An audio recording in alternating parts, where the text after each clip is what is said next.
You want me to test? Can you hear? Matthew, can you hear? Yes. How's my audio? Good. I'm good. A little higher volume. Test 1 2. Okay. Okay. Computer, yeah, you need to move to the right, please. Thank you. But then the light. Mm-hmm.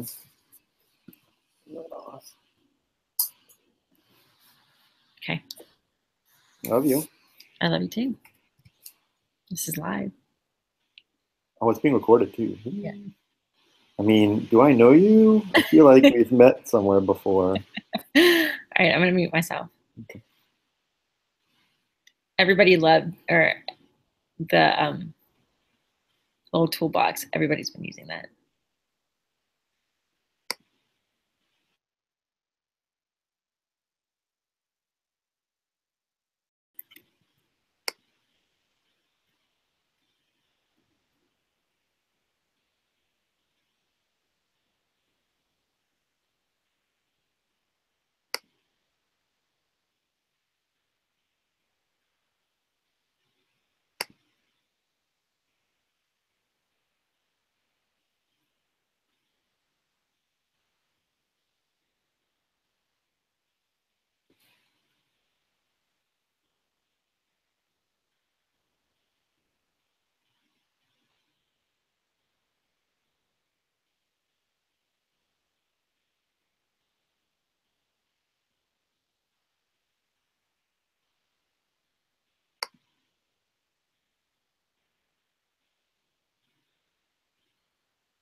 Hello and welcome, Margaret. Welcome, Amy. Amy, do you want to do a real quick mic check to see if how your sound is?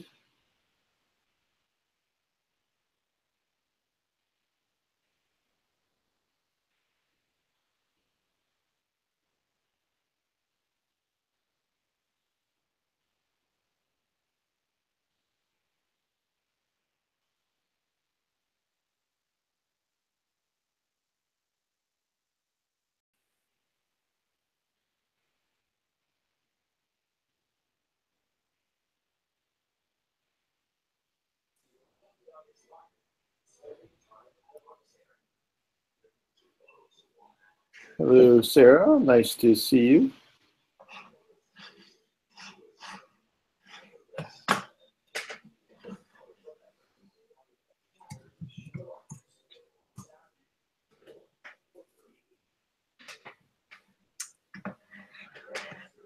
I see you say hello in chat, Sarah. Thank you for joining us.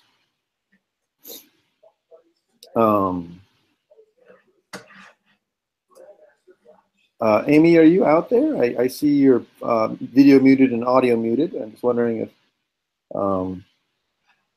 you're out there Oh, Amy is out there. Wonderful. Hello, Amy. Nice to talk to you.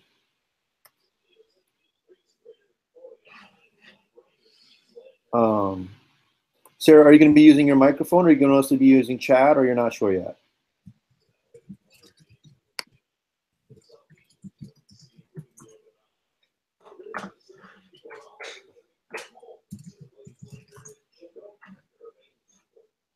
Gotcha. Can you, if you can use the chat, that's awesome, and I will definitely keep an eye on chat.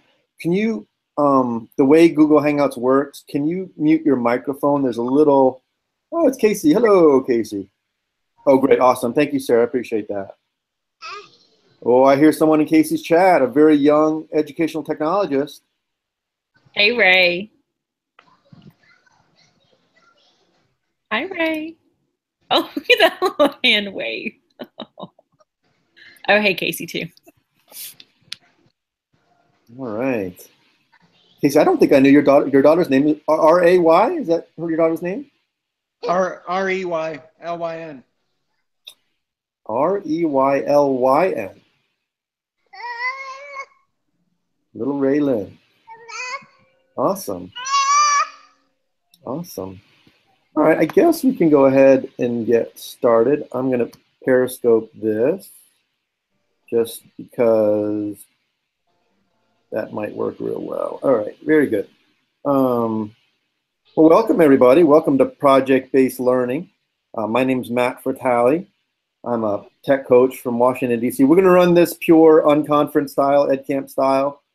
We want to hear your voice. I am not a repository of information. We want to hear all voices in this room. We got a few voices on Periscope as well. If you're on Periscope, we still have, let's think, 1, 2, 3, 4, 5, 6. There's still 4 seats left in the room. So if you'd like to join us and join the conversation, we would love to hear your voice. Just go to the EdChange Global. I can even show you. You go to the EdChange Global web schedule. So you go to EdChange Global well, just Google EdChange Global right up there, and then click on schedule, and then in the 1 o'clock hour, click this little guy right here, join the video chat. Hi, Wiley, nice to see you again. Oh, and Stacy's here too, lovely to see you as well. Again, we have 4 seats left in the room. We would love to hear your voice. This is going to be EdCamp style, this is unconference style. We are all experts, and we are all, I mean, everybody does project-based learning in one form or another. So again, if you'd like to join in the room, we still have 4 seats left. Just go to the EdChange Global website, click on schedule, and click on join the video chat, and that will plop you right into here. Let's do some, well, before we do introductions, I just want to tell people about the, I'm going to do a quick screen share, and I want to show people how to do lower third. So if everybody in the, can I send the link? We will work on that, Wiley, I promise. How do I send it over Periscope? Sending links over Periscope is always a challenge. Let me work on that. While we're doing that, so click on the little green toolbox right there, little green toolbox. Hello, welcome our new participant, and that would be, is that Kamal? Do I have that right?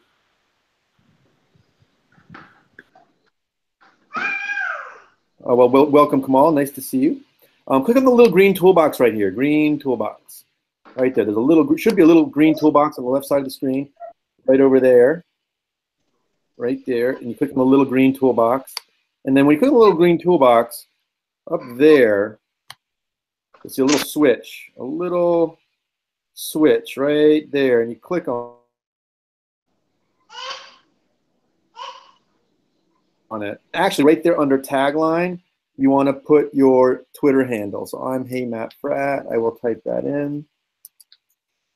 Let me do that again because I know that was a bunch of things. Did mine work? So again, you go right there on Toolbox, and then you go right there, that switch right there. Turn that on. Make sure it's got your full name and your Twitter handle. I'm going to stop screen sharing. Did mine work? Yeah, it did. Yay, look at that. And then you get your fancy pants lower third. Hi, Irene. Nice to see you. Thank you so much for joining in.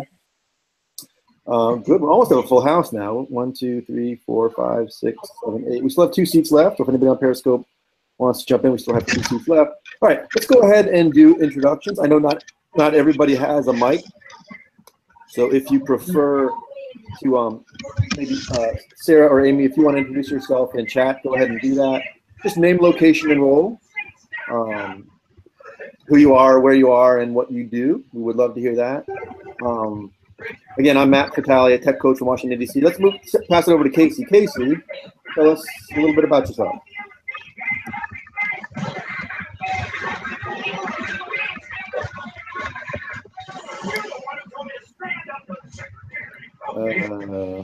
Whose mic is on? Casey, are you out there? All right. Let's move on. Actually, introduce myself. Can you hear me? Yes, please go ahead. I don't have a mic, so it could be kind of scratchy. I'm Sarah. I'm from Northern Vancouver Island in British Columbia, Canada. I'm a primary teacher. I'm starting to feel like I'm the producer of little people who can do project-based learning, and it kind of freaks me out because I feel that primary education is really about, and we've always called it theme learning, but now I'm being like pushed to, I have to listen to intermediate teachers talk about it so that I can sort of think about how it really does incorporate back into me and my teaching. Fascinating. Sarah, thank you so much for joining in the chat from Canada and creator of Little Makers. That's beautiful. Irene introduced herself in chat. It's Irene Ball from Columbia, South Carolina. She was a tech coach looking for another position. Leap of faith, didn't re-sign my contract. That is brave, Irene, let me tell you. So Irene, so we have Irene, we have Sarah. Would anybody else like to introduce themselves either in the text chat or in video chat?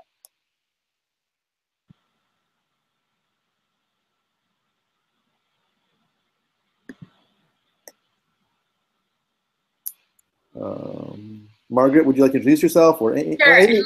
It looks like Kamal just introduced herself too. Kamal is a middle school science teacher from India, and I'm a middle school science, not science, but literature teacher in Louisiana. So Kamal, maybe you and I can talk at some point, because that'd be great. So I'm in South Louisiana. Awesome. Wiley introduced himself from the Periscope chat. Wiley, I believe, is a principal in Baton Rouge, Louisiana. Wiley, welcome for joining us. I know Stacy's in chat as well. Stacy is in North Carolina, and she is I want to say tech coach, but it might be a district level position. I can't remember exactly, but Stacy's pretty awesome as well. Anyone else? Oh, is that Amy Radford? No. Would anyone else like to introduce themselves?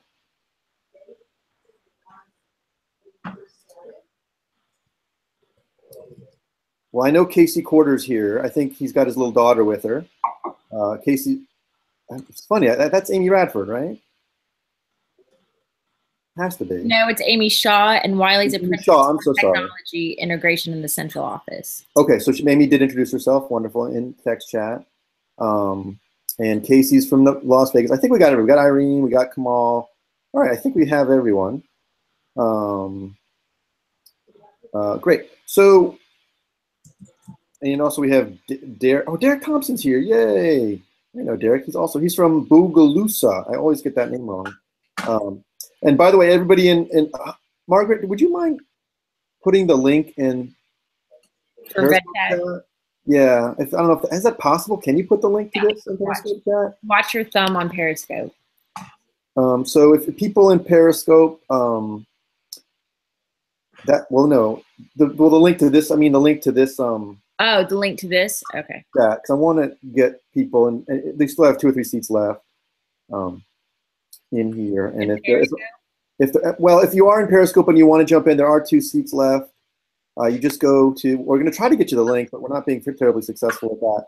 If you go to the EdChange Global website, just find the EdChange Global website, then you click on Schedule, and if you click right there on Project-Based Learning for All at 1 o'clock, join the video chat right there. If you click that magic button, join the video chat, you will pop right in to the screen and join us. All right, I think that's enough for introductions. I've been sort of, let's open it up. Project-based learning. You know, it's funny. We had a really great talk about project-based learning earlier today.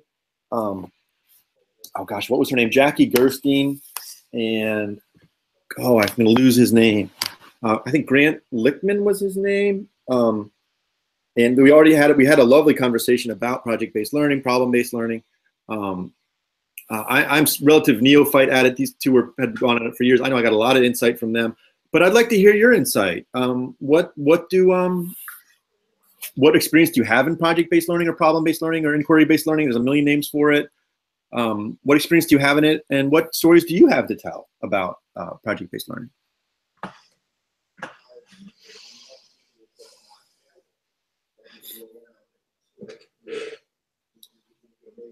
Well, I'll start. Okay, so as a Irene says, as a music teacher, I am super project-based learning. And Amy Shaw says she's scared to get started. Yeah, I think, and I was listening to Jackie Gerstein, who like I said, she's got 20,000 Twitter followers. She talked about, well, hers was about maker education, which is very similar to project-based learning. And I mean, she said, well, you know, it's funny. There's nothing new about it, is there, to project-based learning, right? We've done it as long as time. You know, I remember when I was in school, we didn't call it project-based learning at the time, but what do I remember that I made? I remember I made a dinosaur. I remember vividly making a dinosaur and all the creativity. I had to go through my parents' coffee cans and boxes, and I had to get very resourceful and very clever, and then I had to figure out how to tape the whole thing together. It was like 5 feet tall, right? And so there was nothing, I don't even remember what the assignment was. But that's one project that certainly leaps. I remember in college, I had to make a continuously variable transmission for a bicycle. So, you know, there's nothing new about project-based learning. Teachers have done it forever. And I know what, yeah, of course, Kamal says the same thing. Science teachers have done it forever. Irene says, whole unit, there is really no day-to-day visual and performing arts. Every day builds upon previous days and leads to a project or performance. Yes, I mean, you could easily make the argument that any traditional instrumental class is project-based learning. You are working on the project of the recital.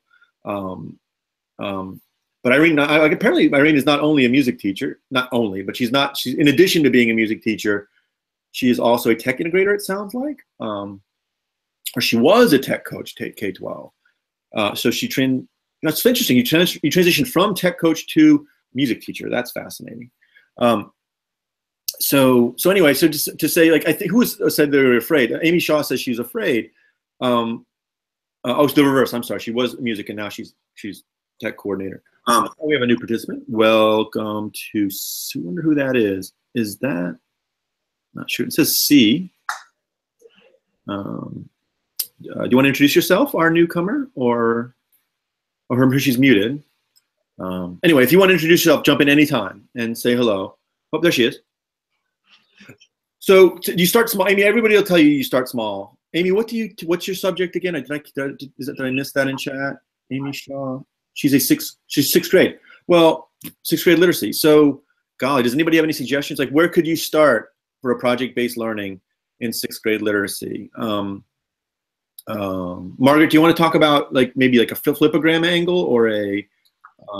Sure, absolutely. And on Periscope, Library Lady said that many teachers are afraid of time constraints, which I completely understand. I am lucky enough that I teach kind of like a block schedule, and so I do have more time.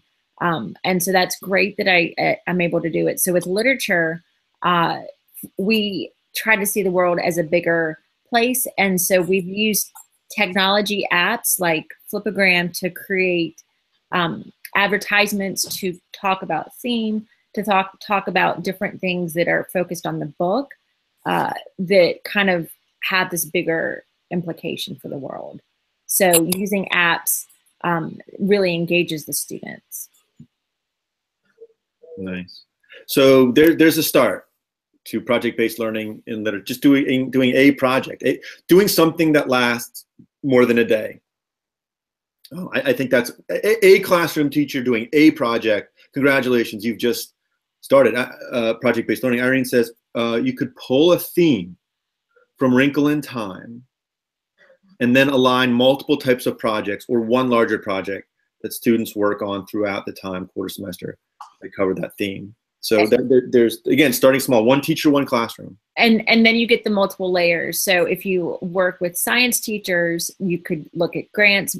Our science teacher did a Kids to Park grant through the the national park organization, and so there was that additional layer. So with Winkle in Time, you could have other grants that the students could write and then use technology. Yeah. And I think what interests me most is particular projects people have worked on. So if anybody would like to share, you know, a project-based learning success story, I know I'd be super interested in that. We have more comments in chat. Sarah shares, Michelle Hikada is an amazing primary teacher in BC, British Columbia, who breaks down inquiry into types and works through those with her primary students. So there's different, I would not have imagined different types of inquiry-based learning, and there are, and that's fascinating. Irene says, my 6th grade ELA teacher did the skin I'm in, and she had students write poems on their favorite body part. They had to then take that poem and create a video about it. Well, that sounds really amazing. And Sarah just shared a video. So yeah, so those are some small beginnings to project-based learning, problem-based learning. I'll share one thing that my school does. And so we, you know, Amy had said she was a little scared, a little worried about where to start. And we just talked about small ways single teachers can start. But what are some next steps beyond that? I thought PBL was when kids were creating their own problems and then working towards a solution. I think, you know, it's funny. It's all this. It's similar name, right? So I think that's problem-based learning, right? Or inquiry-based learning, where they yeah. And Irene confirms that's a pedagogy, right? The student asks a question. They think about it's almost akin to Genius Hour, right? Whereas I mean, when I think project-based learning, I think in terms of like a STEAM class, and I think STEAM classes are, I wouldn't say ubiquitous, but there are many school districts that have project-based. I mean, when I think project-based, somebody's mic's live. Hi, Cindy. Welcome. Nice to see you. STEAM class. You want to introduce yourself, Cindy? I would say. Go ahead and mute your microphone. Oh, okay, great. Irene muted Cindy. Great. Sydney, if you want to unmute, there's a little unmute button right up there. And we'd love to hear your voice. And just jump in anytime. Oh, there she is. Go on and introduce yourself, Cindy. Go ahead, unmute yourself. Right there, there's a button. Irene muted Cindy. Great. Cindy, if you want to unmute, there's a little unmute button right up there. And we'd love to hear your voice. Oh, hi. Oh, there she is. Go on and introduce yourself, Cindy. Go ahead, unmute yourself. Right. Is it still? It's still muting.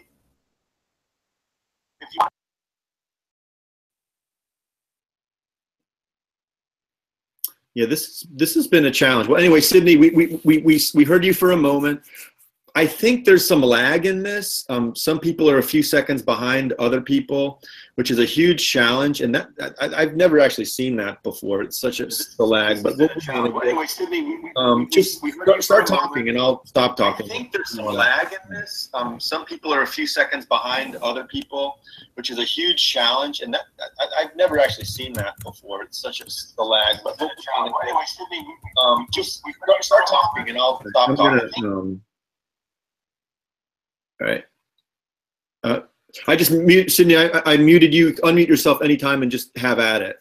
We're talking about project-based learning, problem-based learning. We're talking about the differences between problem and project-based learning. All right. So where were we going with that thought? So we talked about the difference between project and problem-based learning. One thing that we do at my school, and I'm really proud of it. I mean, we certainly don't have the market cornered on problem-based learning or project-based learning. We're learning. I know some schools do it on a much larger scale, even a school-wide scale. We do it for about an hour and a half a week. And one thing that we do is we have a traditional STEAM class in our 6, 7. We went to, long story short, is some teachers went to High Tech High like 4 years ago, and who at the time were, you know, who are some of the leaders in project-based learning or problem-based learning. And we observed and we said we wanted to bring this to our school. And so we visited them, and then we came home and we tried to replicate it. And we came up with a systematic system. In the 6th grade year, they take a STEAM class, and it's traditional STEAM stuff. We do a little CO2 car race. And Cindy's in the text chat now. She really enjoys project-based learning. We do a traditional STEAM class in 6th grade where they learn design thinking by building the paper roller coaster or by building a car, a CO2 car. You learn the design thinking, you learn the ideation, you learn a brainstorming step, you learn a creation step, an iteration step, making it better and better and better. A reflection piece where you think back on what you did. Like I said, Jackie Gerstein, who presented on this a few hours ago, was like, there's a famous John Dewey quote, like, you don't learn through experience, you learn through reflecting on experience. And so anyway, so we do that. And then in our 7th grade year, they do another STEAM year, only the projects are a little bit more expanded. Instead of just doing an egg drop, which is a classic STEAM project, we do something interdisciplinary. Our big one is how to redesign currency. How to redesign U.S. currency, and that's a big project. And then in 8th grade, we do pure genius hour, where kids can literally build or do whatever they want. And we have kids, who they produce their own music album. We had a kid build a 20,000 piece Battle of Stalingrad. I mean, just but the theory is they've had the design thinking experience their 6th and 7th grade year, and by 8th grade they can. And that's certainly not the only way to do it, but that's a way to do it. And the other neat thing about it is not only do we have a systematic way to approach it, they're team taught by the math teacher, the science teacher, and me, the computer guy. So we have this 3-year vision for teaching design thinking, and we team teaching it. So that's kind of interesting. We have some stuff going on in chat. Irene says she's in Columbia, South Carolina. We had a 1,000-year flood in 2015. A problem-based learning activity we did was with weather, infrastructure, and evacuation routes with 4th graders, was to have them create solutions to the 1,000-year flood. Wow, that's a fascinating problem. So what would you do? 4th grader, hey you, 4th grader, what would you do? How would you plan for the 1,000-year flood? It ranged from notifications and alerts to evacuation routes to how to fix still current flooding. The students ended up presenting some of these ideas to the Department of Transportation, wow, and the government of South Carolina. I mean, that's how authentic is that? I mean, that's just beautiful. Kamal reiterates that's beautiful, and as does Sarah. So that is super, super interesting.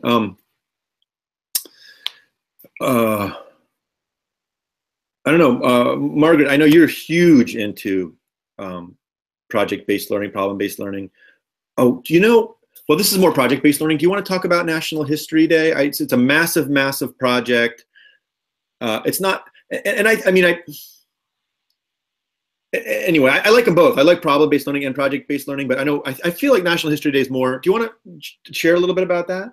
Sure. National History Day is an opportunity for students to become young academics and really study history with an emphasis and a focus on a specific theme.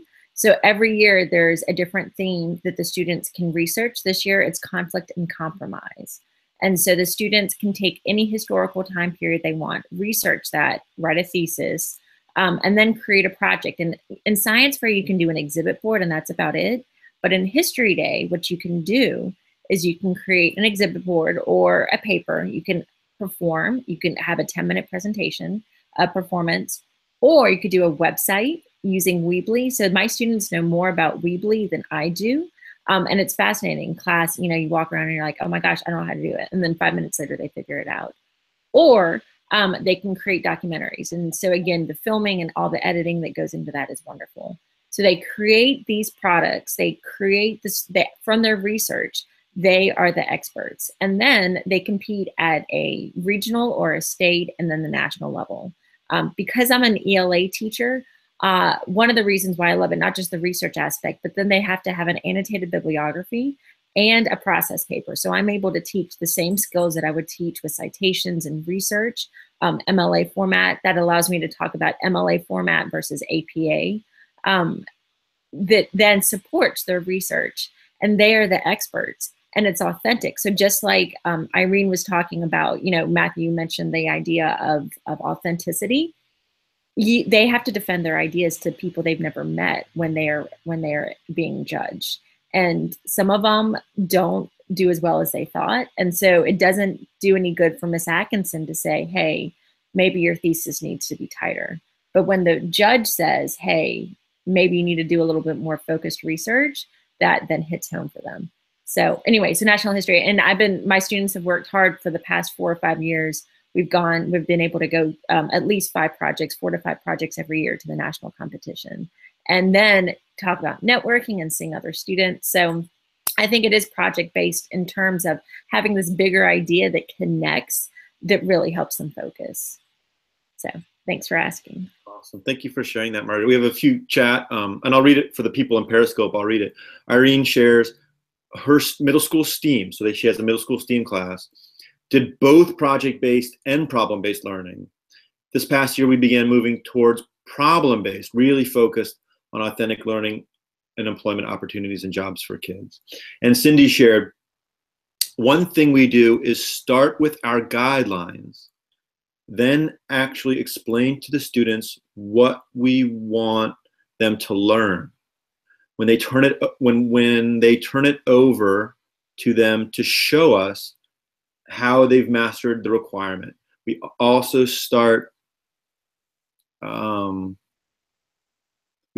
a problem. For example, 6th grade ELA, what if you started with your text and have the students develop projects to demonstrate their learning? My friend did this, and her students came up with a version of Julius Caesar that involved rewriting the story in the form of a business takeover. That is fascinating. And Irene also added, Cindy, this is a great thing with that idea, as it is you as the teacher, you don't need to be versed in all technology. The students may choose if they want to share their ideas in a new tool. They will learn that tool without you being an expert in it. I think that's really, really wise observation. Thank you for that, Irene. So I'll do one other example. I'll do an example of, so Margaret talked about project-based learning. I'll talk about a problem-based learning. We did I'll talk about our Genius Hour class for a second. And, you know, it gets, you know, when students, it's passion-based learning, right? In fact, the class used to be called Project of Passion. And so, you know, what's funny, one of the hardest parts about Genius Hour is the first step. What are they going to do? What are they going to, you know, when you say you can study anything, you know, that's such a broad question. Some students get lost. And it's funny, about half the kids know exactly what they want to do. I want to create a music album. One kid wanted to build a turbojet engine. Okay. Like because he was a mechanical kid. One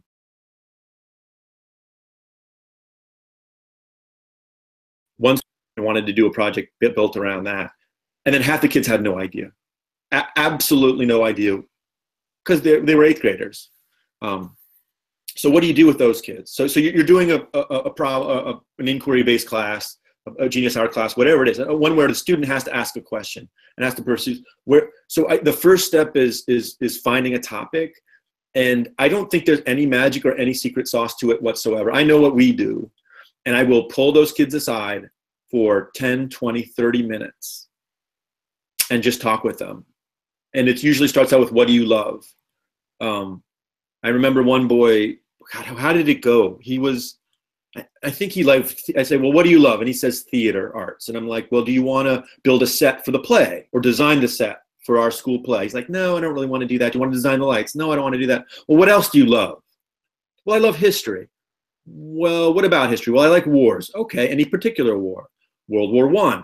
Okay, great. Let's do a project on World War I. He starts looking at World War I. Turns out World War I is kind of broad, right? Like, are you going to do the causes of World War I? Are you going to do the effects of World War I?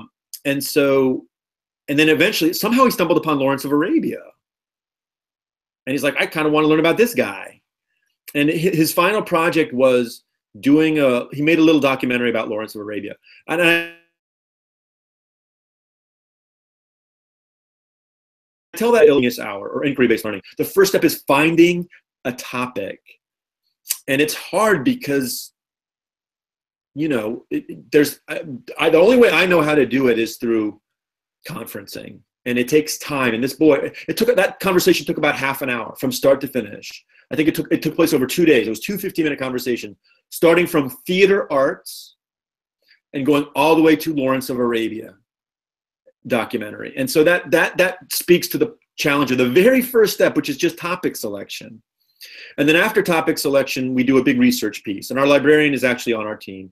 And the kids will research. So this boy who did Lawrence of Arabia, he had to research Lawrence of Arabia. And, you know, citing his sources, paraphrasing, and this was a kind of a traditional sort of, it wasn't a research paper, but it was all the research that goes into a research paper. And so we spent a few weeks on that, and teaching research skills in that. And then it's the fabrication phase, you know, and it's like somebody said before, like, you don't always need to know the technology. This boy taught himself iMovie, and he built and this is just the design process, right? And he built this documentary, and then he iterated. He made it, and then I come in and I say, fix this, this, this, and this, and you make it better and better and better and better. And then there's this final. We actually, for this Genius Hour class, we bring parents in on the weekend. It's a big deal. It's a 3-hour affair. Every kid gets a 10-minute, actually 2 10-minute time slots. They do it twice because sometimes they screw it up the first time. And they present it to the whole community, and they share it out. And that's our cycle. It's a class. It meets once a week. It's an ambitious Genius Hour class. Anyway, that's my story. Let's see what chat's talking about. Chat's been doing a lot. Cindy says, for our problem-based learning, she has her 4th grade students answer the question, why does my sandcastle get washed away in the afternoon when I built it far away from shore in the morning? This was to help them out with the unit on tides, moon, phases, and seasons. Kamal says, what works for us is deciding on the rubrics, the general topic, and then working with the students to earn the marks based on the rubrics. Caters to different learning styles as well. So that's another starting point, it sounds like. Starting with, I think Kamal says, the students decide on the rubric, or they build, or maybe they just read off the rubric to get ideas for their problem. Margaret, do you want to share another project I know that you do that's fascinating to me is the Real World Scholars. It's a huge project. It's a massive project. Again, it's, you know, this would be like 2.0. 1.0 is the single teacher doing, I think it has to start there because it's a culture and teachers, but then if you're ready for something bigger, and this is something a single teacher can do too. Margaret, do you want to speak to Real World Scholars and what a single teacher can do? Sure. And just before we do, Stacy on Periscope had a couple questions about the STEAM class, I think, and I put them in the chat. So I just want to make sure that she asked about the integration of STEAM as its own and of project-based learning within STEAM. Would you agree that that could be integrated and start? Is that something you think? Could you repeat the question? I don't understand. That if a STEAM middle school class, one of the beginning components could be project-based learning. And I think that's kind of what you answered. Right? I think, yeah, I mean, and it was funny. We were talking about that with Jackie Gerstein. I asked her, you know, there was a kindergartner, Kathy, a kindergarten teacher, and she calls it Genius Time, but she does Genius Hour with kindergartners. Yeah. Which is fascinating to me. Whereas with my school, we take the approach of we start with STEAM. We say, do this, do an egg drop, make a paper, and so I don't know. I think I don't think they're exclusive. I think one's more and the structure has pluses and minuses. When you do a STEAM class versus a Genius Hour class, you're giving them constraints and you're giving them, but that structure really works for a lot. It inhibits some kids. Some kids are like, I want to make a music album. Why am I making an egg drop? Or you know what I mean? Like, but you're like, sorry, like this is, there's value to doing this egg drop project, and there's still a lot of freedom into it. But I think that's the difference between problem and project-based learning. Is in project-based learning, you're saying do this, but it teaches them skills. Like I think Jackie was saying how some of our kids don't know how to use duct tape, And she has this, she has a project a STEAM project where they make, I think this is a second grade project where they make paper, the classic duct tape wallets, where they learn specific skills. You learn how to manipulate duct tape, which might serve them later on. So I don't know. I like them both. I love STEAM class where we have specific projects. I also love, I think we have to do both. It's a good life skill, because sometimes in life skill you'll be working on your ideas. Sometimes in life you'll be working on somebody else's ideas with their constraints. I'm not sure if that gets to Stacy's question, but I think it did. And like I said, she was just talking about the integration. And then Library Lady on Periscope, again, she initially talked about time. And I just want to reiterate that you keep saying it's the individual teacher, and that's so it's up to the individual teacher to say how much time you really want to allow for this. And so it could be your entire curriculum, which is what I'll talk about in a second with my real world scholars with their education corporations, or it could be the small lessons that rewrote the different pieces of Julius Caesar. And Amy on chat on the computer app said something about National History, and I just want to make sure everybody knows that National History Day is something that's in the entire nation, and every state has some sort of level. So if y'all need any help, just reach out to me or follow National History on Twitter. It's at National History. But about Real World Scholars, I'm presenting at about 3 o'clock today, and so I don't want to talk too much about it because this is your session, Matthew. But Real World Scholars, so on Twitter, they're RW Scholars. I have something called an education corporation, and it's a specific type of B corporation where it's a charitable, it's a way for students to become engaged, to be entrepreneurs, and to have some sort of service project that's there. So you can donate part of your proceeds of whatever you sell, whatever you as a class entrepreneur decide to create. You can donate some of your proceeds to whatever charitable cause you want. Some classes decide to reinvest all of the money raised into that Ed Corps, which is perfectly fine. And what the whole purpose of Real World Scholars is, they want to reimagine the learning experience. That's all they want to do. And so students learn all of these different skills that are needed in 2020 through this one way to say, we're going to try to make a difference. Can I screen share, or can only you as a facilitator? You can, go ahead. Just really quickly, for the presentation, I love this. I love this one thing that I found on Twitter from Ted Fujimoto. These are these skills in 2020, which is what the students are going to really have to do. And so all of this problem-based learning, all of this project-based learning is all about solving complex problems, being creative, having flexibility and resiliency in their products and in the process so that they're able to find success. So anyway, so I love it. It's wonderful.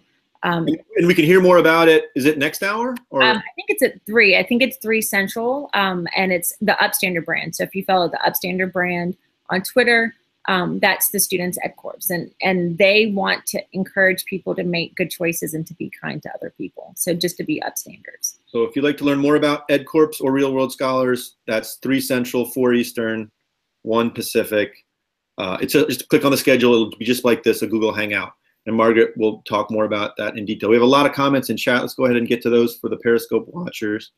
Irene says, I think from there, Irene says, the biggest challenge she has with project-based learning and working with teachers to integrate this idea is time. Oh boy, you say that again. It takes a lot of time. The teachers don't allot enough time for the students to truly do the project, or there isn't enough time within the unit to do a project. How do you conquer the time challenge? That's $1 million question. And not only that, Irene, and welcome Rosina for joining us. Where do you find the time to plan? Right? If you're going to do, a big project with more than one teacher, you have to, finding the planning time is also a challenge. Kamal says students need to learn the skills first and then select and use specific skills to solve a problem. Cindy says, project-based learning is about continual learning. Students learn all during the process of the project. It's not just about the end product. Thank you, Cindy, for bringing that up. We talk a lot about product a lot, but, and I think the product is the hook, right, Cindy? Like, But the process is where the learning happens. And I think you need both. And I don't, some people take, I don't think it's worth taking sides. It's a classic argument. What's more important, the process or the product? Why argue that? Like you need the product. You need the end product to say, this is the hook. This is why we're doing what we're doing. And of course the learning happens in the process. What else do we have? And really quickly on Periscope, librarian lady said that very often the standards are organically integrated within these bigger projects, and that's part of it, and so absolutely just figuring out how the layers can connect. Sarah says the kids can do this with, what does it say? The kids that can do this without aren't the kids that we need to worry about. I think it's the structured inquiry in the beginning is critical. I talk about the kids that can do this. Sorry, can I butt in there and say what I want to say there? Please. I think that, because I teach with younger children too, and I have children as well, and I really worry about this inquiry that just starts with open inquiry, and that we just have kids ask their questions. Like you said, those kids that come into your class that don't have their question, the kids that come in with their question and know they want to make a rock video, then know exactly what they want to do with their lives. Those are not the children that we need to connect this with. They need skills to develop, but they're already there. I think it's just so critical to start with that structured inquiry where the teacher teaches those children what those steps are. And you're right, it can impede some kids in their development, but if you don't have those fundamental skills, I'm not sure how you move. I think you have to be a unique individual to move and be successful with that open inquiry that you guys are talking about. I really think those beginning skills, you can't just say, what's your question and what's your passion and go to it. You can do that with kindergartners, however. Indeed, you can all day long. No, I appreciate what Sarah says about structured inquiry versus open inquiry. And Sarah speaks to that in the chat box on the side if you want to read more about structured inquiry versus open inquiry.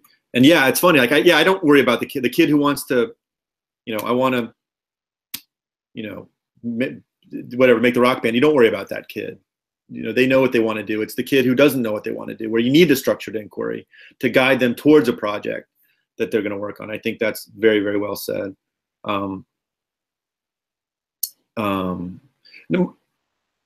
Margaret, it's funny, it's full disclosure, Margaret and I are dating, so I know what she's working on. That's Derek! Yes! Derek's here. Derek, do you have a mic?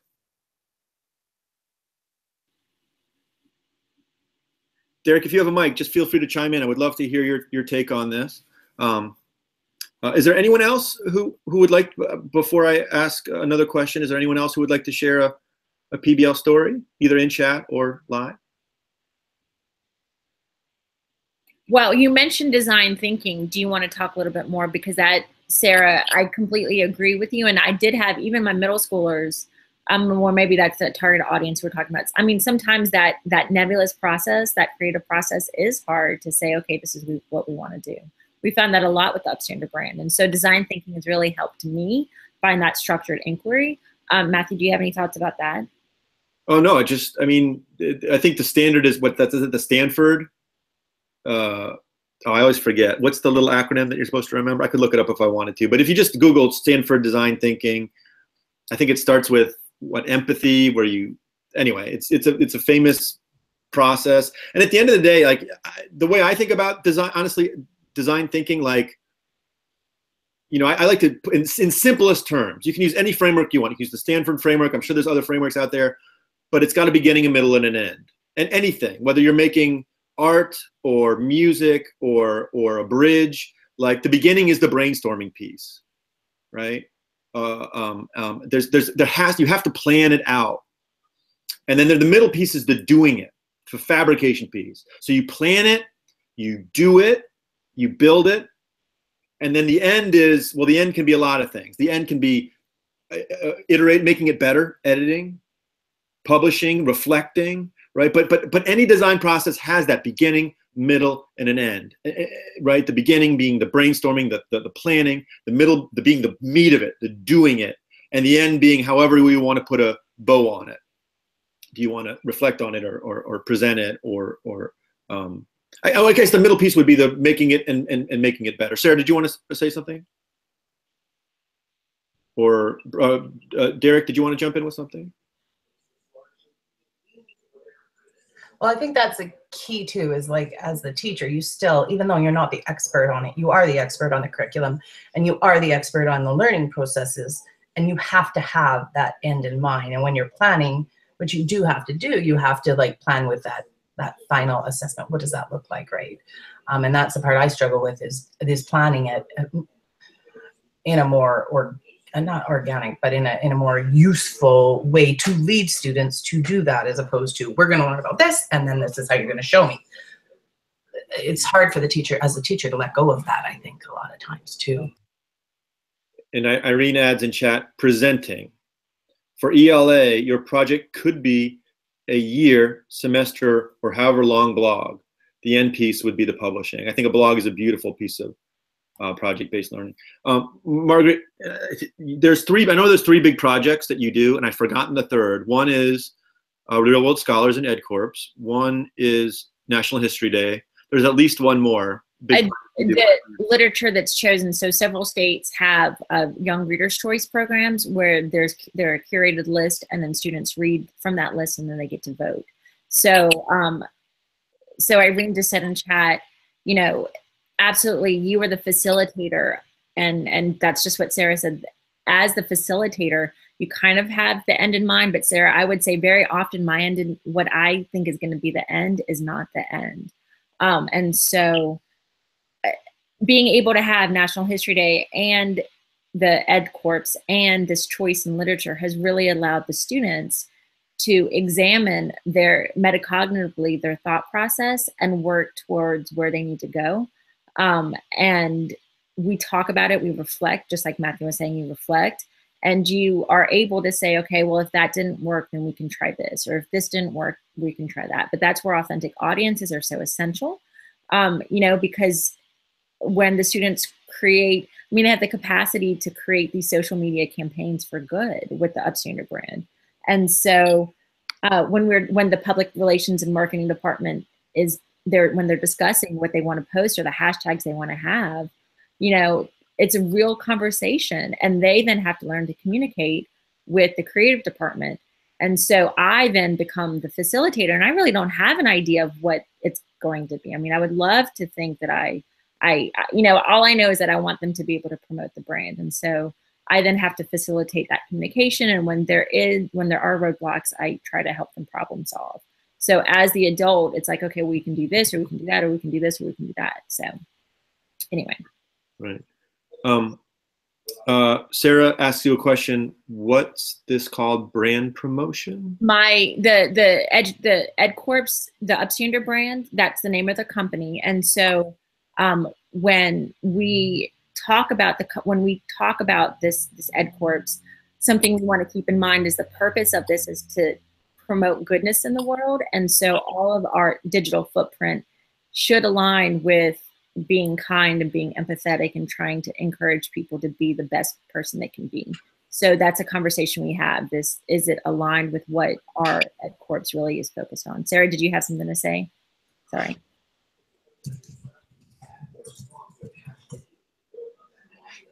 Sure. So again, Real World Scholars, if you go to realworldscholars.org, you can get started there.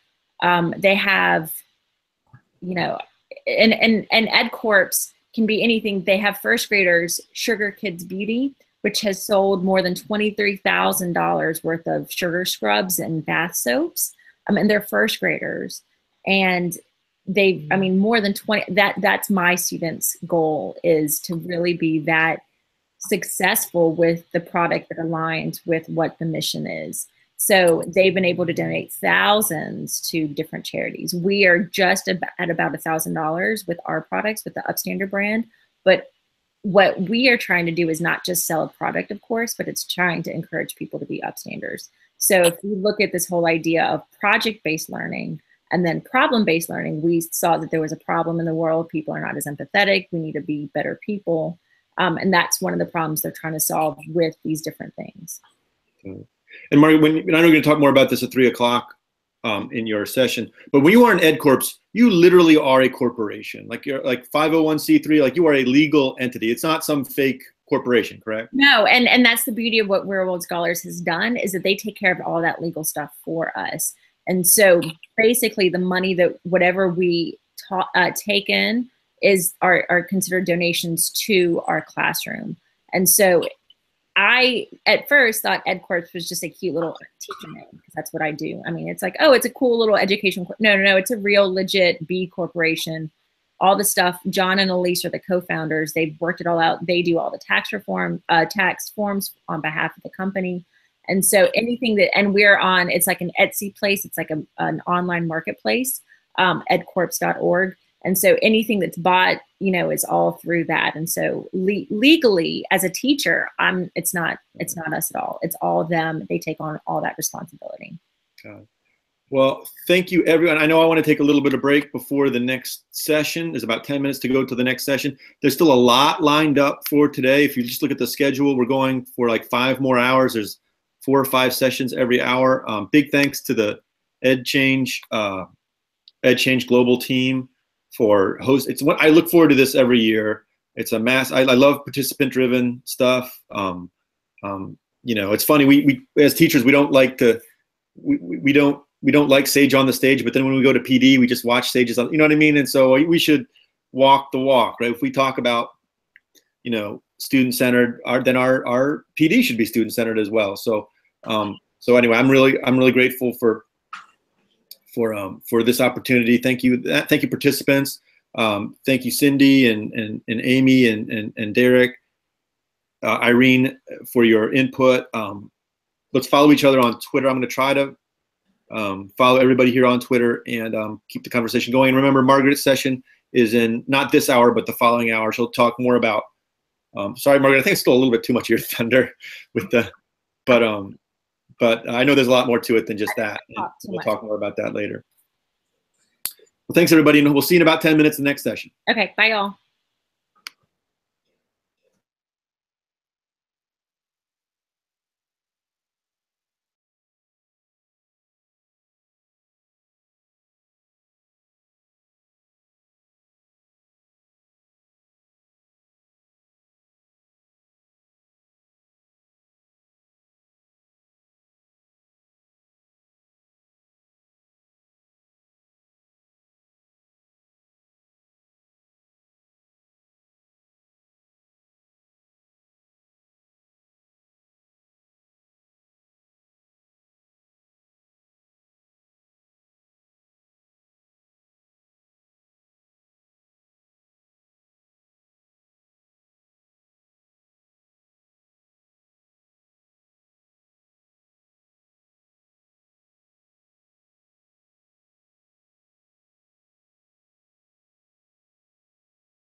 Hello?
Hi, my name is Teacher Jennifer, and I'm with Milpitas Adult School, and today I'm going to be talking about teaching with YouTube. Let's get started. Before we begin, we have to ask, how do you use YouTube now? What is your priority? YouTube for instruction, or do you want to use YouTube for PR for your school? What is your content area? And how do you expect YouTube channel to be used? So right now, I currently use YouTube for instruction. I am a ESL and citizenship teacher at an adult school. My students, even though they're in level classes, there are actually many different levels. And so I need to deliver to them um, tailored instruction so they don't get bored in class. And so this is how I do it. I post things to a YouTube channel so they can basically practice their English and their citizenship inside and outside of the classroom. My priority for, as I said before, my priority for the using YouTube is for instruction. But when we take a look at my YouTube channel today, you will notice that I do have a welcoming message from a student about how he became so successful in speaking English. My content area is ESL, teaching English as a second language, and basically I'm teaching a literacy level. I also have another YouTube channel that is related to citizenship, and I would be happy to share that afterwards. And how do I expect the YouTube channel to be used? A lot of times students have questions about what they have learned in classroom, or they would like to see authentic conversation so they can practice it. Because once you say something in English, your student repeats it back to you. Do they actually understand it, and can they use it outside the classroom? Usually they cannot.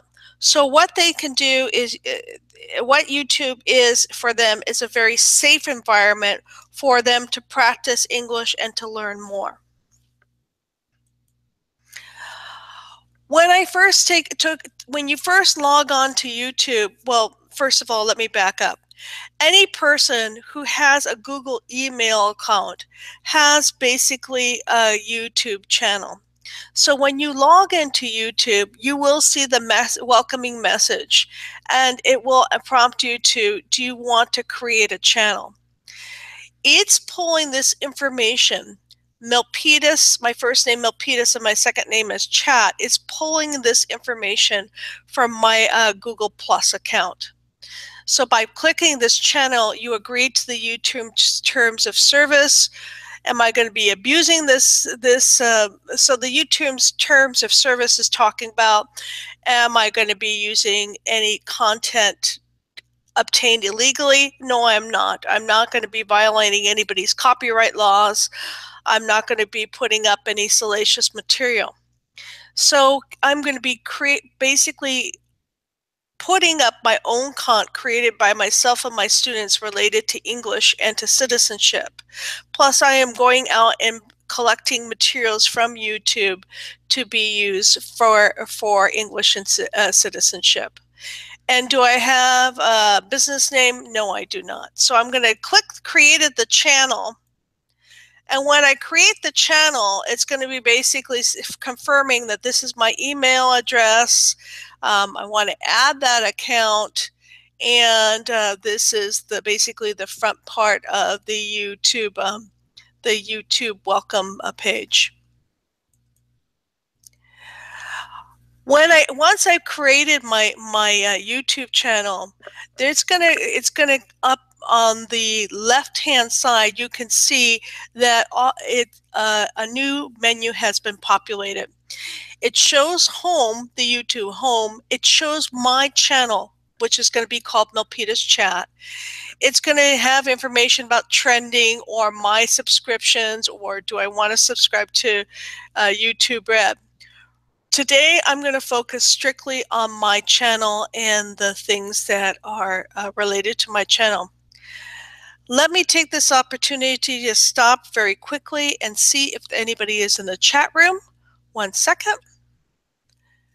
Not seeing anybody. Okay, now I will basically continue with this. I want to make sure that okay, my microphone is live, so I'm going to continue with my presentation. Okay. Hello, Rosina? Rosina?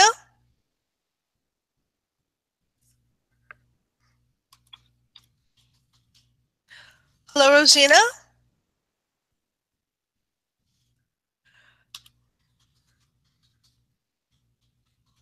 Are you interested in YouTube?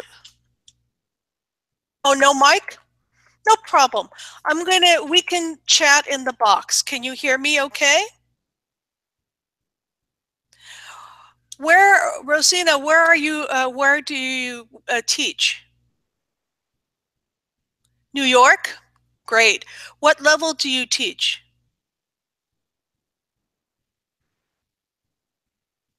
So you're teaching all grades, is that, I'm sorry, all subjects in your elementary school? Grade 4? Yes.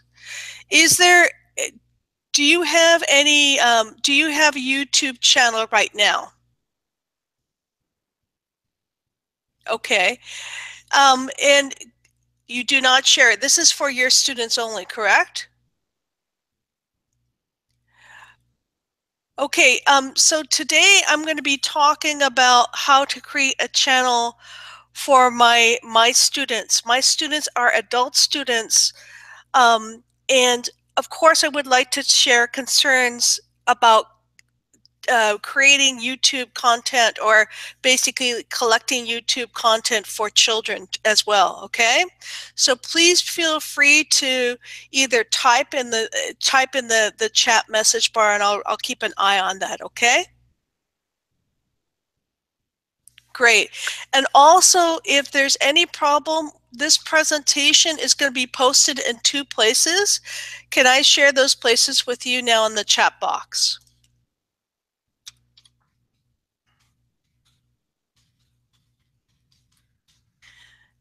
This is one of my websites, and this is for adult literacy students. And also, let me tell you the other place. USCitizenpod.com. This is where I teach adult citizenship students. Is there any special questions that you have before we continue? Okay. Do you have any time constraints today? No. Okay, great. I'm going to go back to I'm going to share my screen, and then I'm going to go back to the beginning of the presentation and go over that. Is that okay with you? Okay, thank you so much. Can you see the presentation? Okay. So let me see. If I expand it too much, it's totally going to cover the chat box. Is it okay that I show it this way? Okay, thank you. And like I said before, you can download this a little bit later, okay? Okay, before we begin, we have to ask, how are you using YouTube now? And you said you're using it for personal information. Are you yourself looking for content online for your students, or is this for your own private use? You're looking for, what kind of content are you looking for your students?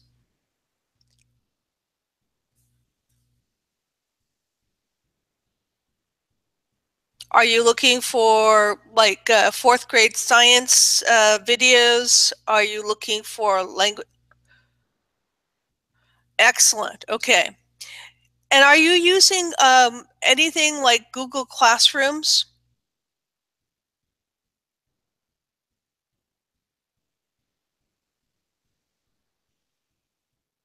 Okay. Edmodo. So are you embedding these videos in your Edmodo account? Okay, great. Okay. Are you interested in creating a public YouTube account for your students to access? Possibly. Okay. I'm myself, even though my students are basically immigrants, I myself go for and look for channels that are basically free from advertising. I'm very, very careful about taking a look at those images. So I think we have a lot of things to basically work in common with our stuff. Okay.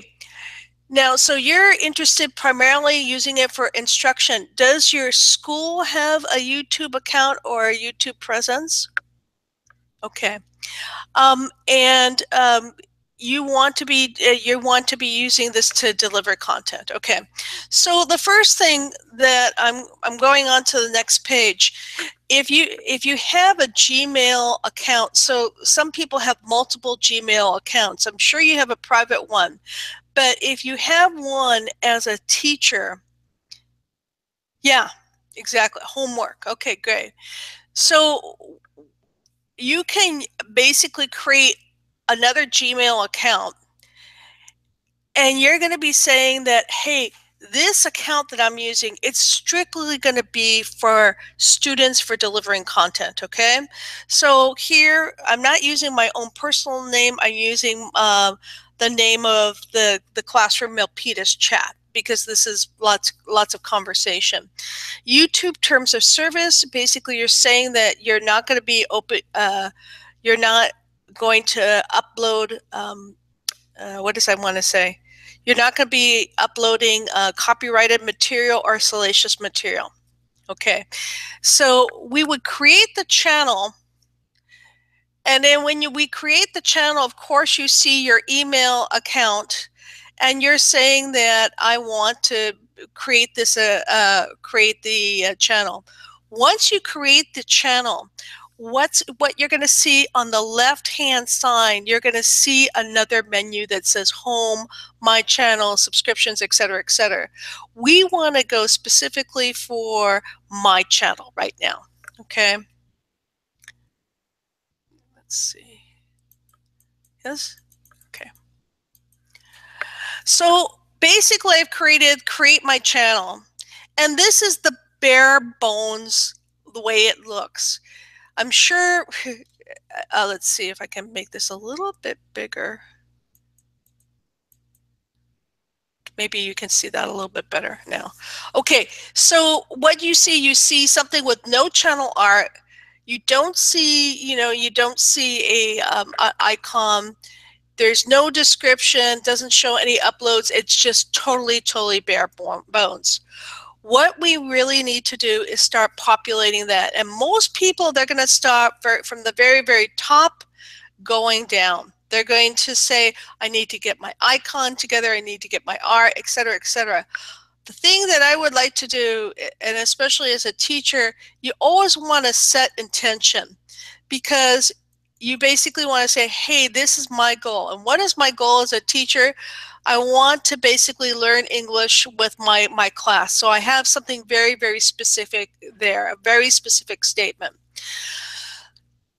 So now the next thing that we want to do is basically say, I want to set up my privacy, what do I want to say, settings. And in privacy, you're basically saying, this is what it looks like. You want to keep all your private, liked videos private. So myself, I like to watch political comedy videos. Do I want people to know what my political positions are? I definitely do not want to do that, okay? I think it's good to talk about politics, but the thing is that some students, you don't want to impose your political beliefs on other people, okay? You want to keep, you have a choice about keeping your subscriptions private. So what are these subscriptions? These are subscriptions to different channels. For instance, I have a whole collection of ESL subscriptions that I want. Now, some of these I will share later on as featured channels, but I myself, I would like to keep these subscriptions private. Now, this one is the one you're going to change. Keep all my saved playlists private. You do want to basically change this. You want to basically say, I don't want to keep my saved playlists private. Why is that? Because some of these playlists you're going to be sharing with your students. For example, if you're looking at a channel with that's teaching, for instance, well, I'm looking at a channel for ESL.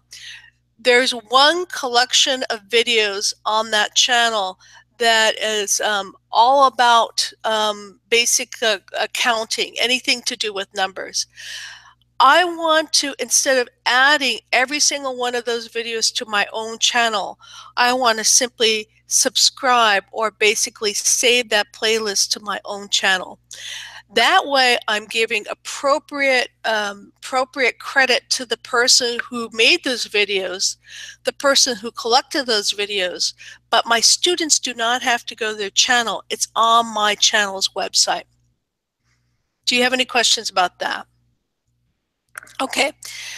The next thing that I would like to do is I want to customize the layout of my channel. Why do I want to do that? Because I want to add specific sublists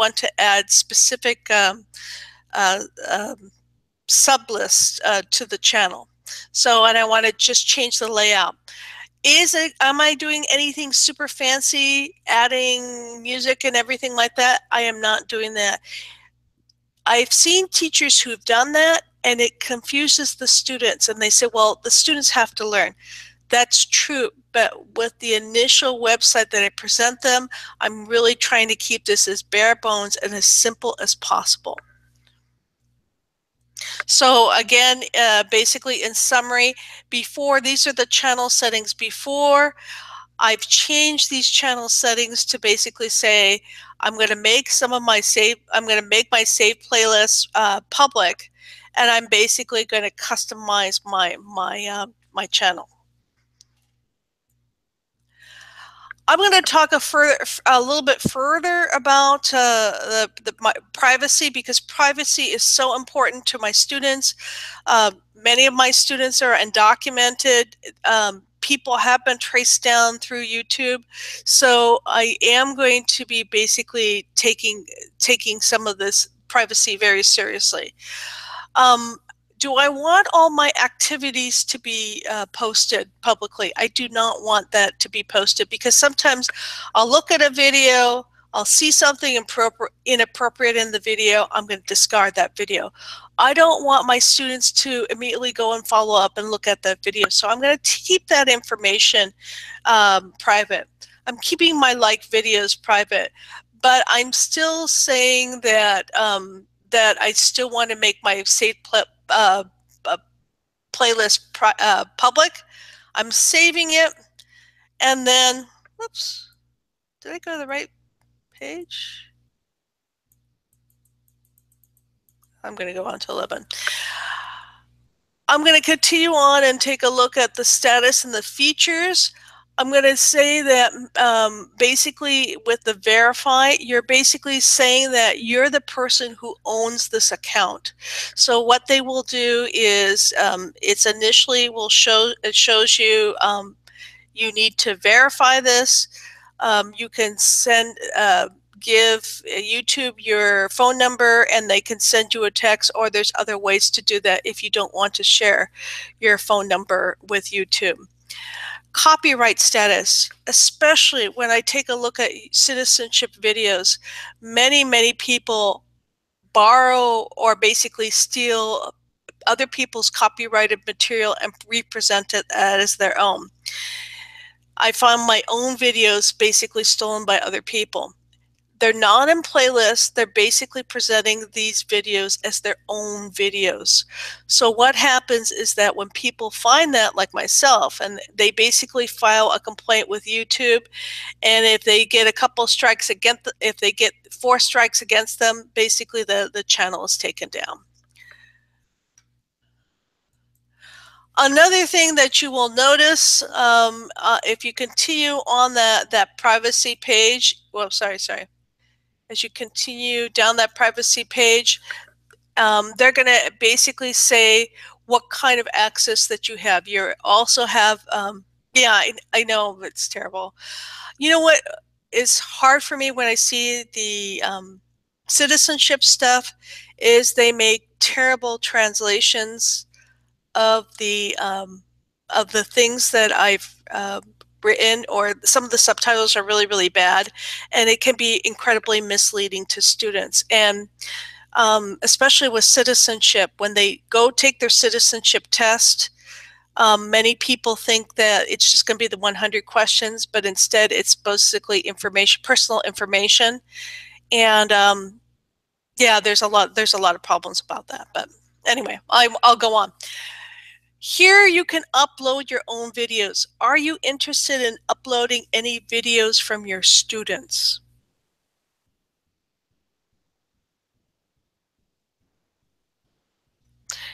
Are you interested in either uploading? Oh, you make your own screen? Oh, how interesting. So are you interested in doing, when you make screencasts, what are your interests, what kind of screencasts do you make?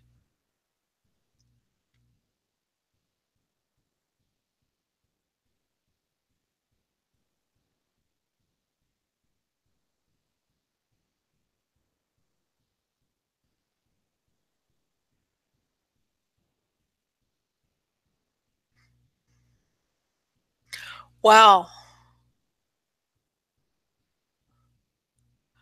Oh, that's awesome.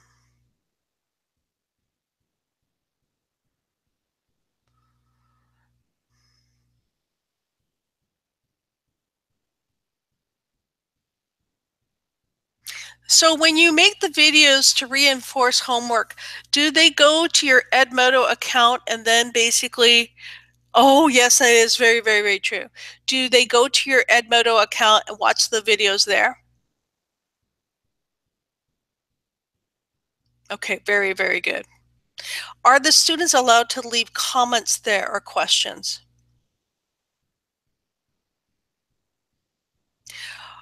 Um, are the parents able to email you if there's any questions about the homework? Oh, on Edmodo, yes. Okay. From Edmodo, no. On Edmodo, yes. Okay, good. Have you taken a look at your privacy settings on YouTube and seen these kind of this kind of information? No. Okay. One of the things that is that I particularly have issues for is a lot of teachers monetize their YouTube videos. They have to be aware, if they monetize that they have to also have embedded commercials in their videos, and that can cause problems for students. So I simply chose not to monetize my videos. I think it depends on what kind of channel you set up and um, what kind of audience you have, if it's okay. But I've basically uploaded so many videos, and now I can upload more videos. It used to be that there was a limit of 15 minutes, and now it's higher because I've uploaded so many videos. You can put unlisted and private videos up there. So on your own, even on your own YouTube site, do you ever upload unlisted videos? So nobody can search for those videos, but they're there. They're basically hosted on YouTube, but they can't be found on YouTube. Okay, I got to this page by going to, let's see. I got to this page on, you see this page, Milpita's chat. Do you see the little, the settings wheel there? That's, you click it, and that's how you'll get to the privacy and all that kind of stuff. The privacy settings. Okay, yeah. Yeah, you're going into privacy settings and all that kind of stuff. You can do longer videos. Anyway, let me move on. Another thing is that when you're uploading things, like for instance, when you're talking about your math videos, of course, you might want to, right here, I'm saying my privacy is public. You could change yours to not listed or private, accessible by link only. And that might be the way for you to go. Also, I always post, for me, I'm always posting educational videos. And the content that there's a standard YouTube license. The YouTube license basically protects your own copyright. With Creative Commons, people can share and share alike. I prefer to have the protection of YouTube. So if somebody takes my video and reuses it for their own purposes, particularly if they take it and they monetize it, they're basically earning income from my videos, I can have YouTube step in and basically make them take it down. Let me continue on. Here's more information in the account. I always add channel keywords. So mine's education, ESL, EL, literacy, adult edu. You would probably put in mathematics. You would probably put in K-12 or K-8 or K-5. K-5. All that kind of stuff. Do I want originally, if you take a look at advertisements, originally it says you can have advertisements to be displayed along your videos. I do not want that. I want my maybe other recommended videos. Fine, that's okay. But do I want my students to basically take a look at advertisements? No. So that would be something that you would definitely want to basically uncheck as an educator. Maybe I should take this down a little bit. Okay.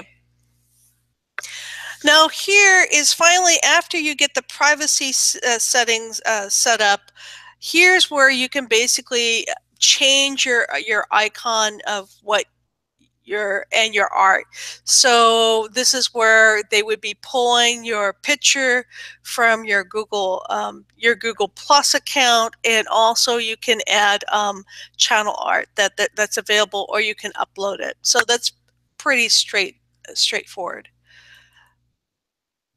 So here is basically a very bare bones of, I've set up my privacy stuff, I've set up my account information.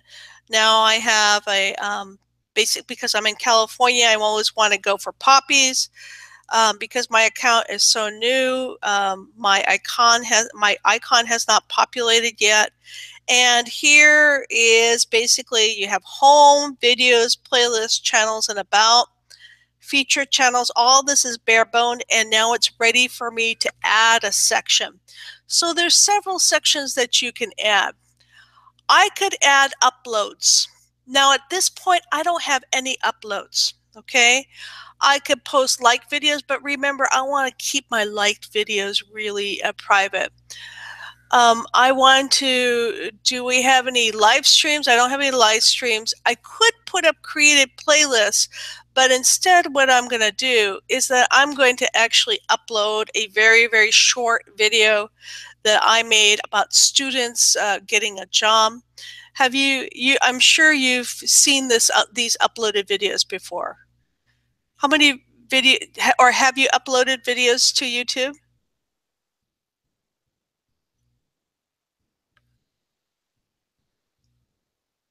Oh, the Potoons. Oh, okay, great. Okay, so here I'm sure you've seen all the publish and the. I basically want to say that my videos, occupations, all this information. I did the. I noticed I did the tags wrong, so I had to go back and take a look at that. most importantly, I want to start creating playlists because I want to keep, instead of just throwing all my videos into one big sloppy pile, I want to say some of my students are interested in getting jobs. Some of my students are interested in learning the basics of English. Some of my students are interested in, even at very, very low level, citizenship. So here is, I'm able to start creating playlists right over here. Do you have your PoTunes organized into playlists? No. So I've even created my citizenship website or citizenship channel. I've even created playlists specifically for specific students. Now I might say to them, instead of saying, "Hey, this is going to be Chang's channel or Chang's playlist," I'm going to give it a generic name and tell Chang, "Hey, this is where you go. Look at this playlist." Okay. So here is the results after I basically have uploaded that video. I can share it to Facebook, Twitter, etc., or I can share it by a URL. Of course, my favorite thing is embedding things into my own channel, and I'm sure you do that with Emoto. Or I can email it out to my students. A lot of my students actually do not have, even though we're in Silicon Valley, they do not have access to the computers. They live and die by their cell phones. So even sometimes I actually tweet out the URL, and they're able to go and get it that way. Do most of your students have computers at home? And do K-12s grade 4 students, do they carry cell phones? They do have. Okay, most of them do. Do they carry cell phones? Yeah. Yeah, it's cell phones. I used to. Yeah, it's interesting. Okay, so here now we're back at my home page of YouTube. I basically uploaded one video. This would be, if you would basically, you're coming back to my YouTube channel. This is the only video you're going to see. So what I'm going to do is I'm going to start creating more playlists. So for instance, I'm going to start adding more playlists about ESL basics or citizenship. And what do I mean by creating a playlist? When you create a playlist, you can basically create the playlist from your own information, your own videos, or you can basically go out and pick and choose videos from other channels. So here is, I'm going to basically say, I want to create a playlist called ESL Basics. I'm going to allow it to be embedded so I can put it in my website and the students can go and basically do this. I'm going to make it public, and I can do it. I can order it manually. Why do I want to do this? Because I want to basically have control of the sequence the students see the videos in. So for instance, if I just go and randomly choose, do it by the latest date that they were published, you would get things totally out of order. It would really do a disservice to a student. I want them to basically acquire, especially if you're doing math or in English, there's a certain sequence you need to take a look at.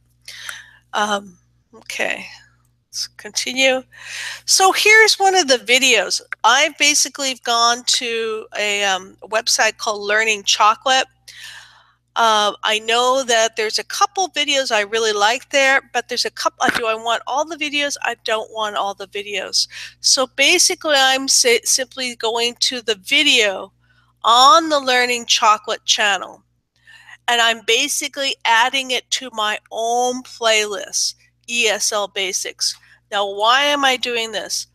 I'm doing this to respect their intellectual property, and I'm doing this so I can basically keep my information organized for my students. So for instance, have you ever used Learning Chocolate before? Learningchocolate.com is a really good website for English language learners. Basically, they're learning basic vocabularies. Some of it's for children, some of it's for adults. It's all very, very clean. And one of the best things about it is that students are able to learn basic mouse skills too. So if you ever have a chance, let me see if I can just type it in here. Learning chocolate. Take a look at that website. Do you have a lot of English language learners at your school?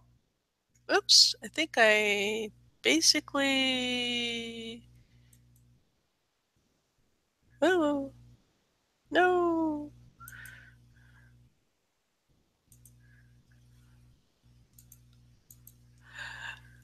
There's one class on every grade that has all ESL learners. Oh my gosh, what part of New York are you in?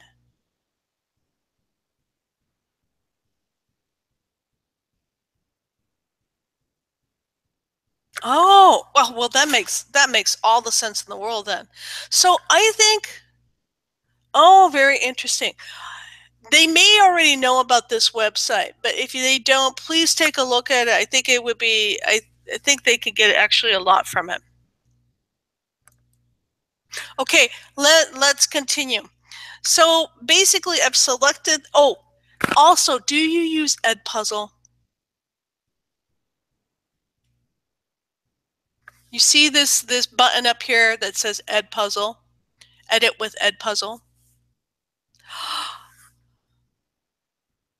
You just learned about Edpuzzle in an ESL class? Okay, this might be also really great for you, especially if you're taking a look at mathematics video, or with... Hi, Javier. 1 minute, I'm going to say hello to Javier, okay? Hello, Javier. Hello. Okay. How are you doing? Great. Where are you calling from? Texas. Yeah, good. Great. Welcome. We're talking about using YouTube in the classroom. Is that okay for you? Yes. Okay. I follow. Okay. So this website is going to be also posted to this website. So we can go. You can take a look at it after the chat is due. Okay, great. Okay, I'm going to continue with the presentation, okay? All right, so I've just talked about adding videos from YouTube, from another channel, and now we are going back to my channel. As you can see, the videos that I've added from YouTube are all the way on my front screen. And now I'm going to add, so I've created a playlist from other people's videos. So I have a playlist from my videos, a playlist from other people's videos, and now I'm going to get somebody else's playlist and bring it into my website. Javier, do you teach in Texas? Yes. What do you teach in Texas? Computer science. Great. Javier, do you have your own YouTube channel? I'm in the process to create one. Okay, great. If you have any questions after this, please email me. Let me type my email, okay? Okay, thank you. What grade do you teach? Pre-K to 5th. Oh, this is perfect. So also please meet Rosina. She is in New York, and she teaches 4th grade. Hello, Rosina.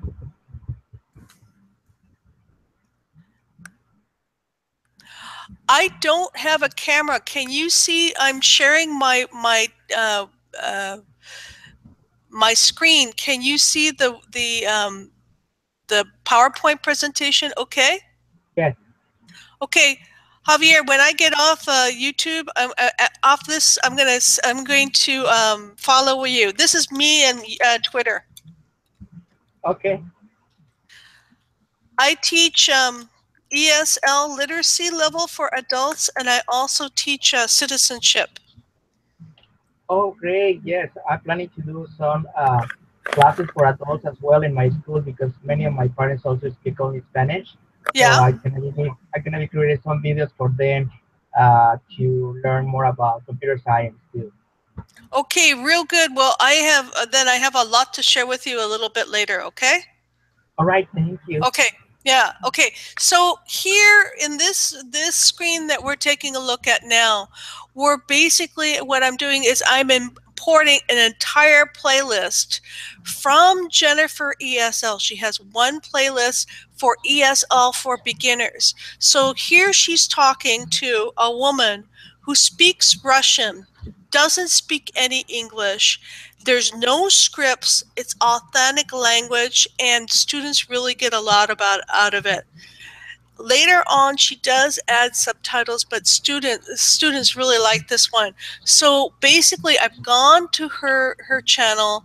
I basically saved the entire playlist to the channel, and now I have a single playlist on my own, the front of my YouTube channel, that's just one single playlist, and then I've actually gone out and gotten other playlists from a man called Mark Kulik, who basically teaches English in Japan. So he's made many, many, many simple videos related to basic English, and students, whether they're adults or kids, really love them. Great. Let me continue on. So now you can see that I have my own created playlist that I basically created myself. I pick and chose these called ESL Basics. I have my own videos from ESL Jobs. I have a couple videos from VOA Learning English, and I have multiple playlists down here. These are the ones that I have not created. I've imported them from other channels. Finally, we're going back on our page, and I'm going to do a summary in a couple of seconds here. Featured channels. There's certain, I don't want my students to see advertisement. It's too confusing. What I do is that you can add featured channels. What are really good websites for students to go and further learn English or citizenship, etc., etc. So now, when the students first come to the page, I have one view for them that this is for new visitors. There is a welcome video from one of my students talking about how he learned English.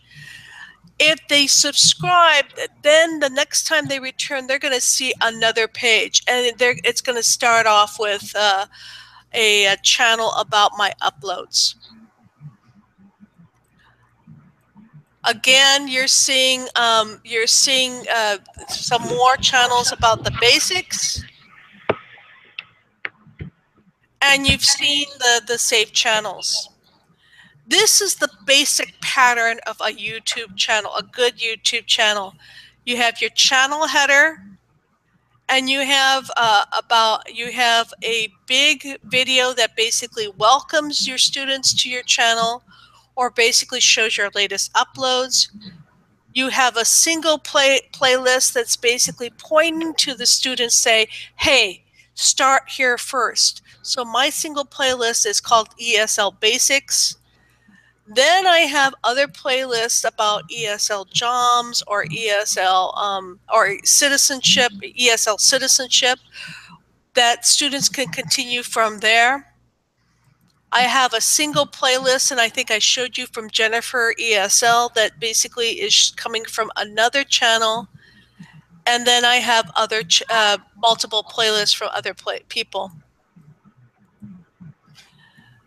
So again, I want to show you that these are my videos.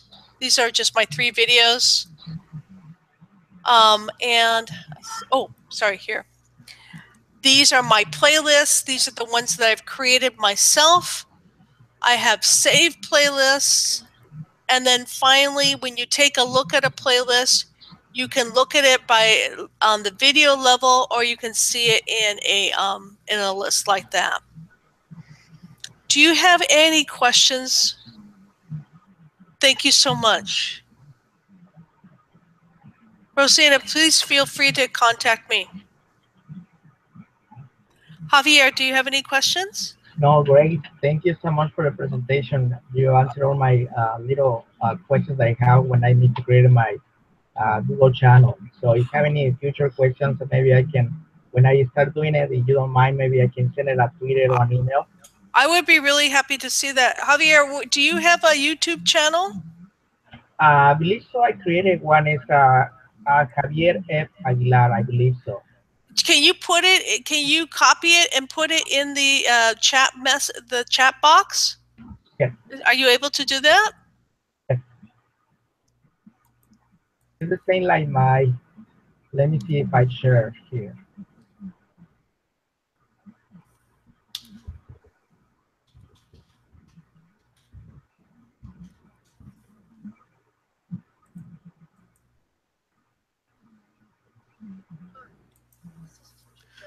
Whoa, whoa, whoa, whoa, whoa, whoa, whoa, whoa. Okay, sorry.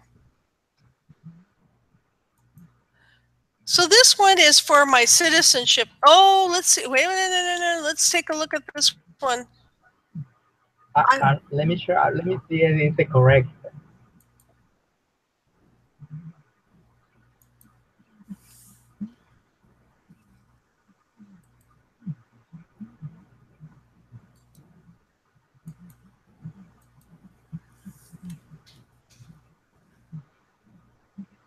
Yeah, it's me. Yeah, this is nice. So I was talking a little bit earlier.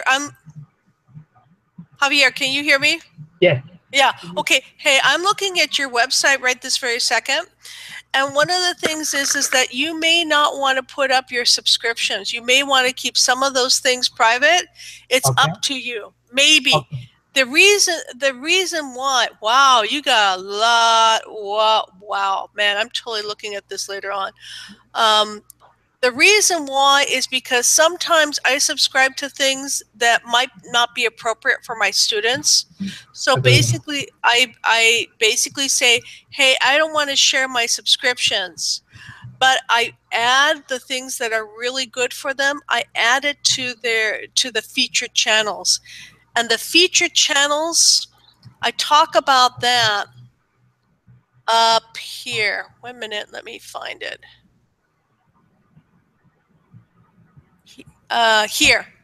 So here on the right-hand side of your screen, this might be where you want to put up the things that, instead of showing all your subscriptions, put up the things that are the most important things for your students to see, the featured channels. Okay. Okay. And then the same thing with liked videos. You may want to keep your liked videos ooh, God, but this looks so cool. You may want to not show them the like videos, because the thing is that, like, for instance, I'm really like politics, okay? But the thing is some of I don't want to impose my politics on my students. So for instance, if you take a look at the screen that I have right now, it shows that my before and after channel settings. And it talks about keeping your subscriptions private and keeping your playlist private. Oh, okay. Do you see that? That it's number 8. And like I said, I'm gonna post these too. And then you got your uploads. Man, there's so much. Oh wow, these are so cool. What kind of videos are these? That I using it for my college, when I in college doing some presentation for my school. So that's I created this short videos. Yes. Oh, did you do screencast, or what did you do?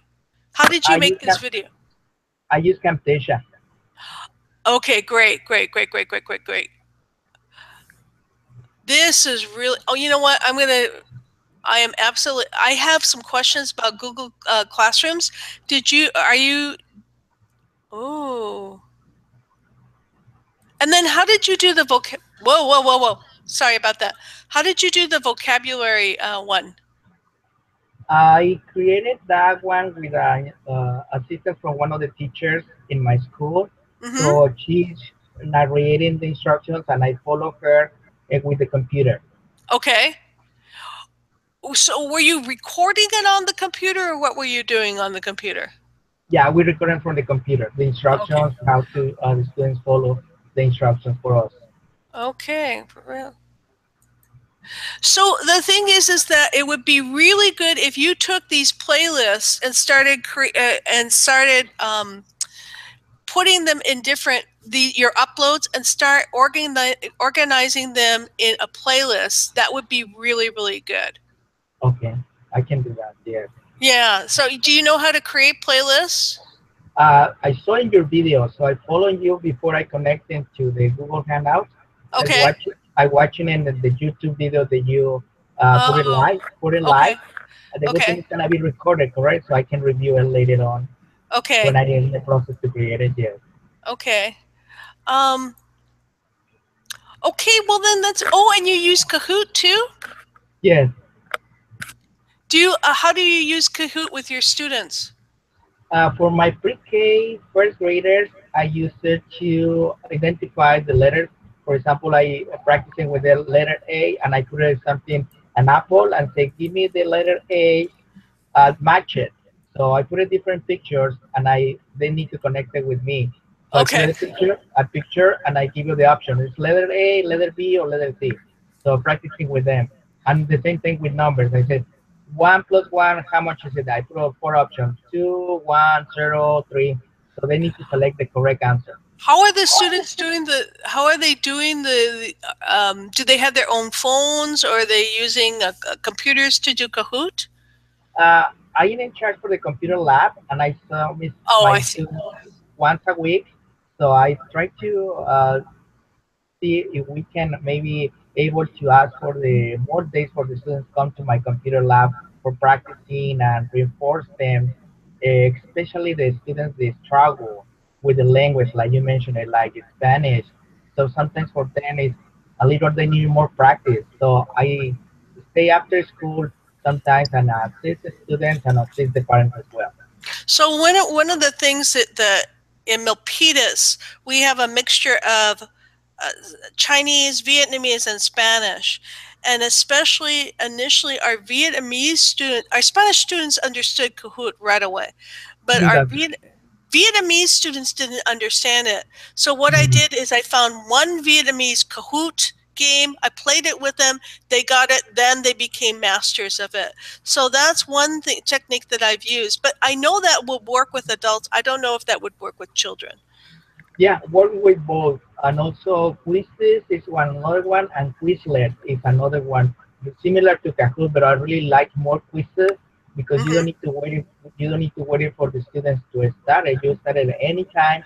And Quizlet, you can Exactly. make Quizlet live, they can make it as a group, and Mm-hmm. each group they can help each other. So they learning from each other. That's I believe so that is the three difference I use in my classroom with assistants. Okay, have you ever used Edpuzzle? Puzzle, yes, I started using it when you create the videos and put the questions Yeah. and records and then answers. Yes, I still practice it a little more, but I use it also Nearpod and use it Puzzle. I really like it. This free tool for educators. Do you like Nearpod better or Edpuzzle better? I believe I like both. I like both, but I Okay. use right now more Nearpod Okay. because I have some PowerPoint presentations that I can transfer to Nearpod and I use in it. For Okay. Edpuzzle, I can create any video and make the questions or use any video they already created and add the questions. That I believe is another extra tool different working than Nearpod. Okay. I'm gonna share with you. This is my YouTube channel for citizenship. Um, it's all original work. Okay. And do you ever present at conferences? Yes, I attended different net camps, and also, in fact, I have my third camp I hosting in November 11th. So everybody's invited to go here in Fort Worth. So I go to ed camps, I go to technology conference. In fact, I right now preparing for my Google certification teacher level 1. Oh, me So too. Yeah, me so too. I planning to pass that test, and then my goal is to continue with the Google certification number 2 and the trainer. So I really like to networking, and this opportunity to the EdCamp Global, I believe is awesome.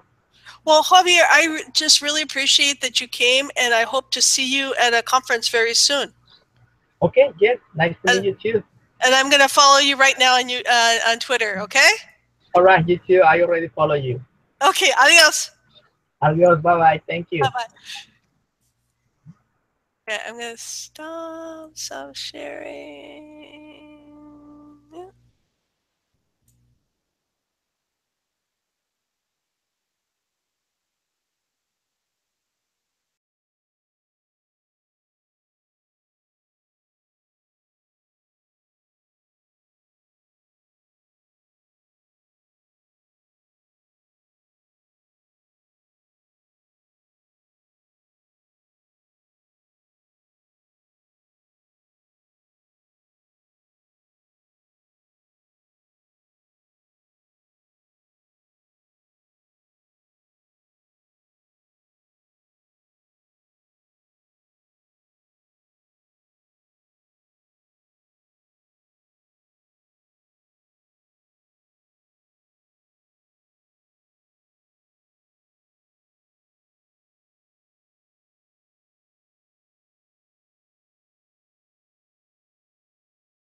Hello.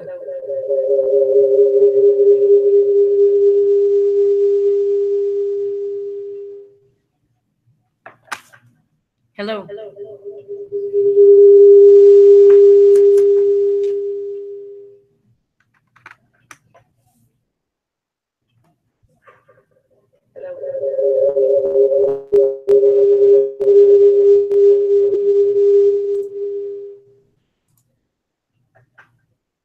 Hello.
Hello.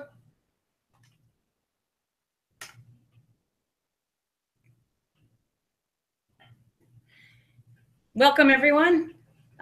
We'll get started in just a minute. If you guys would like to, please join the chat by following that link.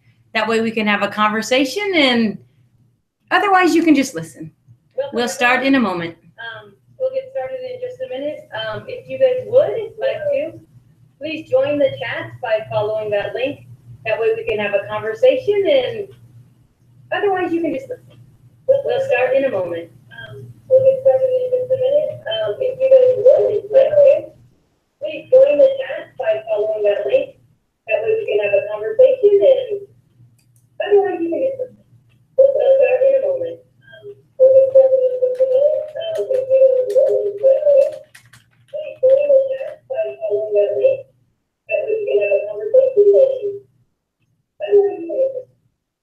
start in a moment.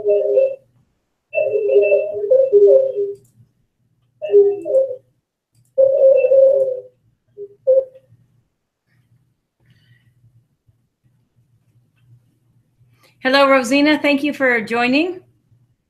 I hope I'm saying your name right. Yes, I closed it on my other computer. There was an echo.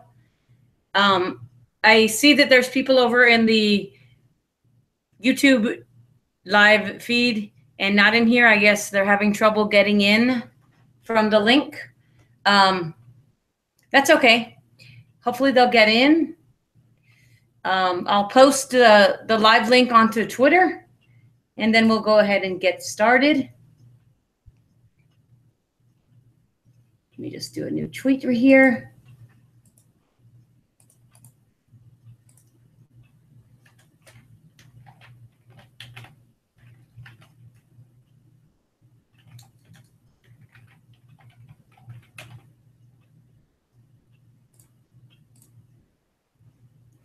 So I tried to send the direct link to the joining the chat link directly to Twitter if you're able to do that. Otherwise, since we're on a time frame and we're already 5 minutes late, I'll go ahead and get started. Welcome to the Power of Prodigy conversation. What I'm going to do first is tell you who I am. My name is Stormy Daniels. I'm a first grade teacher in Texas. And I currently teach first grade, as well as sharing different education technology treasures with our district technology initiative. So on that note, I'll go ahead and get started. I'm going to first explain what Prodigy is, and hopefully I can do that fast. So if you miss something, no worries. I'll provide you links to some amazing resources that Prodigy provides to us.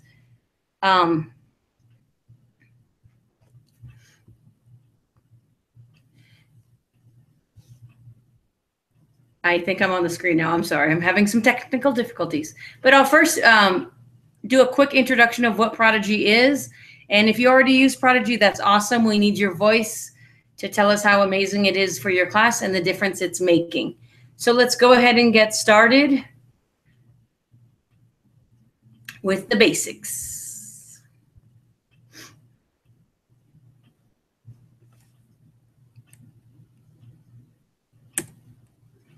So in this quick overview, I'll explain briefly the power of Prodigy as a student, as a teacher, and also as a parent from the parent's end. So let's watch a quick video. And this is the Prodigy homepage. So anything you need to know, any troubles you have, setting up your class, anything, if you go to prodigygame.com, it's amazing the level of support they've provided us. So on that note, here's an intro video.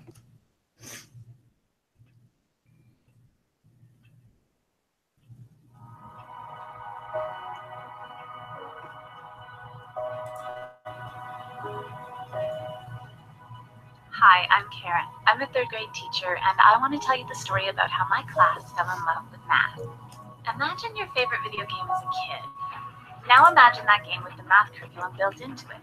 That's Prodigy. My class loved it. Prodigy made learning math fun, something that I struggled to do for a long time. It was really easy to get started using my teacher class code. I had my students log on to prodigygame.com. They entered my code, and within 2 minutes, they began their new math journey. My students went through a tutorial, a diagnostic test, and answered hundreds of curriculum-aligned questions. They were hooked, and frankly, I was hooked too. The math problems were fantastic, and I was a huge fan of the virtual manipulatives. After school, I checked out the real-time reports, and I was able to see all of the skills my students covered today, broken down by topic. I could see who needed extra help, and it made it so much easier to plan tomorrow's lesson. I also took my first stab at Prodigy's assignments and set up my own summative assessment right in the game. By the end of that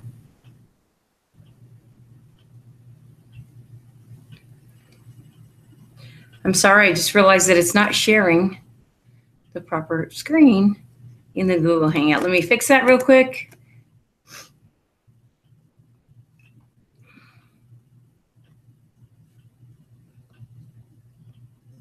I'll just share my entire screen so you see what is happening.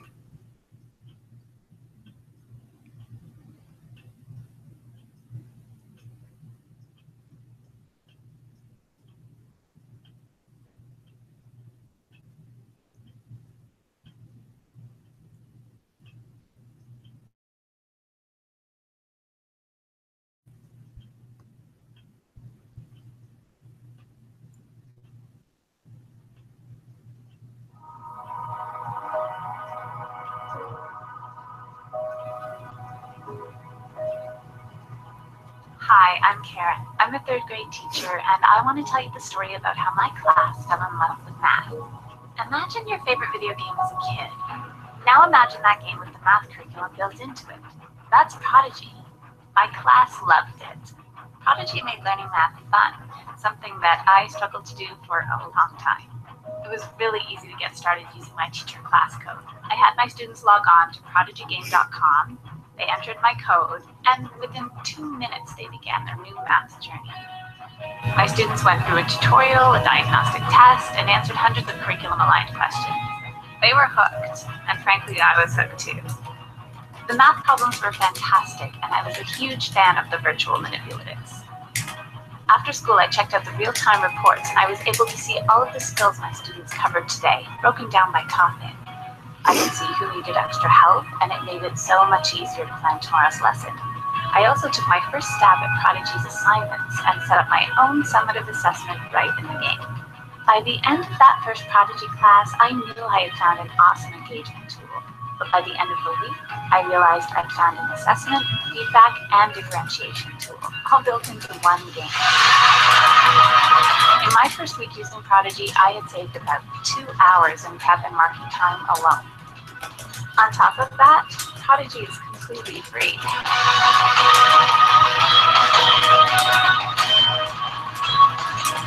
I love to teach, but it makes it so much easier knowing that my students love to learn.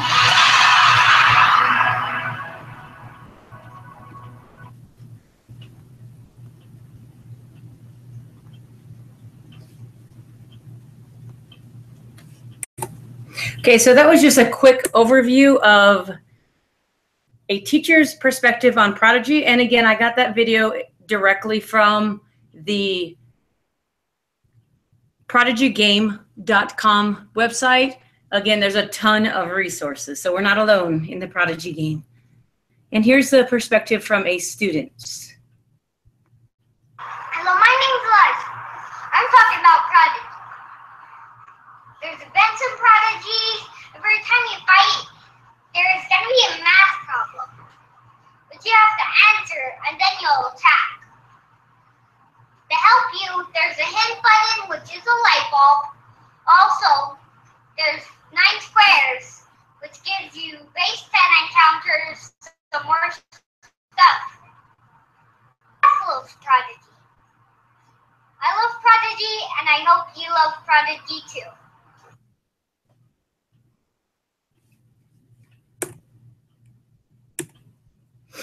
So that was a quick perspective from a teacher as well as a student. That was one of my students who was playing around with green screen and telling about his favorite thing, Prodigy Math. The great thing about Prodigy Math and why I use it in my first grade classroom so successfully is that it really adapts to the students and where they are. In fact, if I, as the teacher, set my students on a path and I want them to be a certain place, and this is what's in the curriculum for the week, and they're struggling in the game, Prodigy, by design, pulls them out of my plan. And rather than just giving them easier answers, it gives them skills to work on that lead them back up to where they should be. And it's amazing how the magic of Prodigy works. And it's like, would take forever to do, you know, differentiation the way Prodigy does. As Elijah said in his green screen video, there are on-screen manipulatives that the students learn to manipulate and use. And not only because as we go forward with online testing, they're going to have to know how to use these tools online to be successful, to show what they know. As it stated, there's real-time reporting, like instantly while my kids are in the computer lab in the battle, I can see how they're performing, and I can see overall. There are, I'm going to skip over this, tons of reports. Like this is similar to most computer-based learning, I guess, where there's a report for everything you need, but it's really tied to your standards. I was reading this morning, they just added standards from India, as well as New York and a few other places. And again, I teach in Texas, so they've had our standards for a while, as well as Common Core. The great choose cheaper or for a little more. You can choose from within the game. It doesn't have to be your state standards.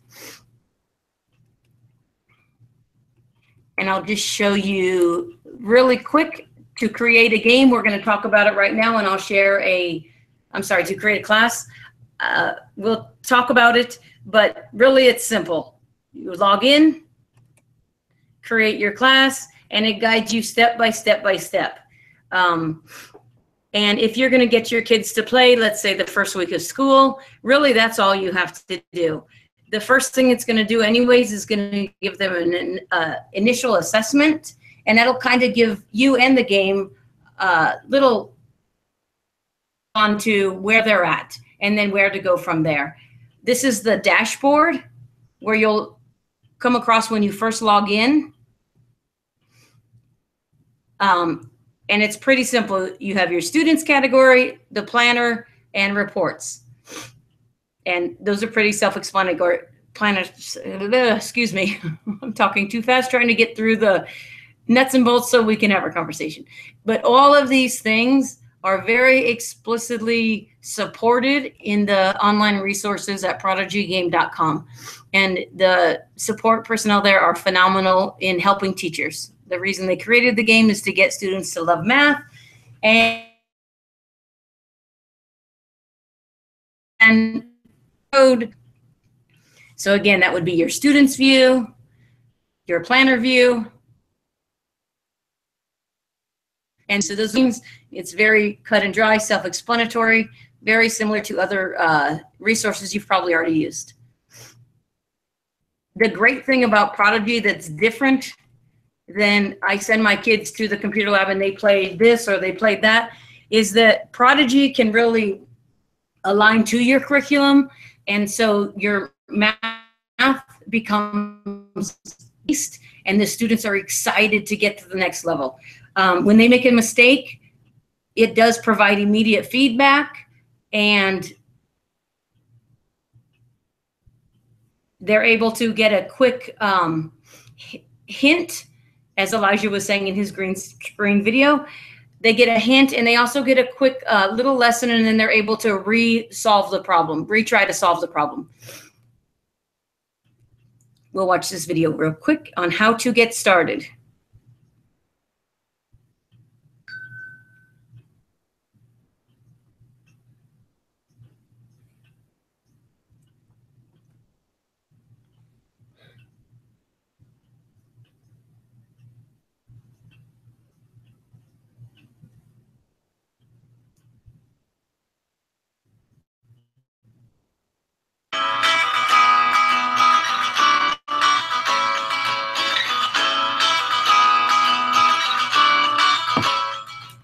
getting started with Prodigy super easy for both your students.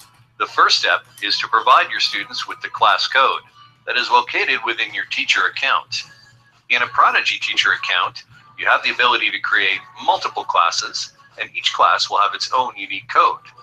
This makes it simple for students to join this class and link their accounts with your teacher account in plain Prodigy. In this example, we have 3 classes within this teacher account, and we want students to join the homeroom class. This is the code that we would provide the students. Now they're ready to get started. Have your students visit www.prodigygame.com and click where it says Play Prodigy. This will take them to the student login page. They don't have accounts yet, so they would click New Student to begin the account creation process. The first step is for them to enter the class code that you provided them. If they have entered it correctly, they will be able to click the right arrow to move on. They would next enter their first name and last initial. Moving on with the right arrow, they can create a password for their account, entering it twice for confirmation. Students will then choose what grade they are in this year and will then be provided the opportunity to write their login information down. As their teacher, you will be able to view this information later on in your teacher account. After clicking Next, students will be taken to the login page where they will be shown how to properly log into the game with their account username and password. Once they have logged in successfully, they can now begin creating their in-game avatar by choosing their gender, attributes such as hair color, eye color, skin color, and even a fancy hairstyle. Have your students choose a world to begin the game in.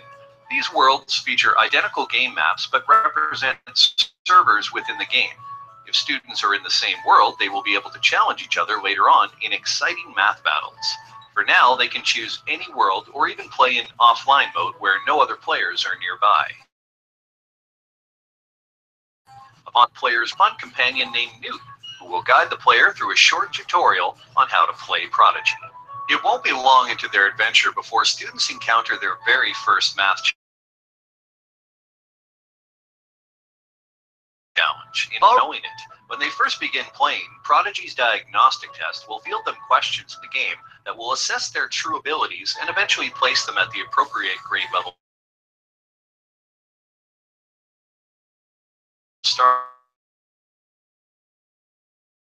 Using the challenge once they have mastered skills where they may need some extra practice. If the test results are ready, you will be able to find them by returning to your teacher account and look at the clones. Once all of your students have completed the diagnostic test, you are ready to take advantage of all the options within your teacher account, including creating assignments and topic plans, as well as viewing reports on how your students are progressing in all areas of the curriculum. Do all the tools to help students truly love learning math.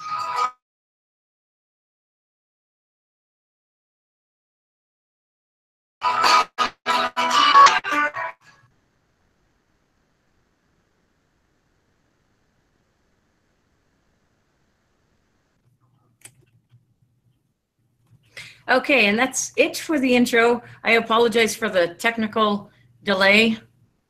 I think the screen is not catching up in the live screen. I'm going to stop sharing and I'm going to head back to the Google Hangout. Hope I'm still logged in. Okay. Hello. Thank you for watching. I hope that you were able to see the screen. Mine was jumping back and forth, so I just kept going. I hope it was legible.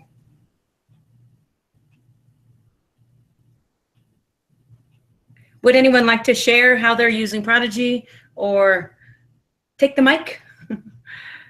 Hello, Carrie.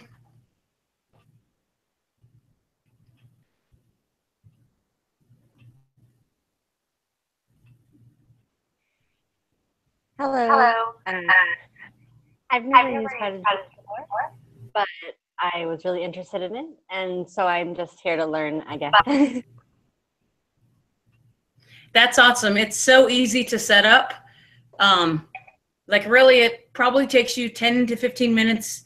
You know, initially, you don't even have to put in the students. They can create their own name and account. I wouldn't recommend that for first grade, but the older kids can create their own accounts and they just enter your student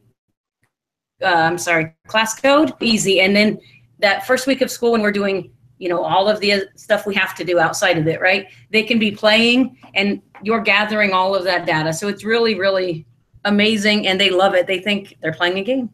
So it's really, students love it. Perfect. My last year, my students really struggled with math. So I really wanted to find something that was just different, that I could engage them in another level. So I'm really excited about it.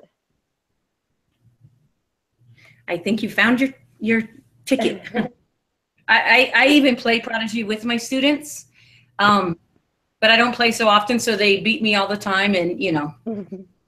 But there's tons and tons of support from the people at Prodigy, the developers, and really they make all this on what teachers need, and so they've come out with some planning for this year. It seems like it's always changing, but it just always gets better somehow. So it's an amazing tool.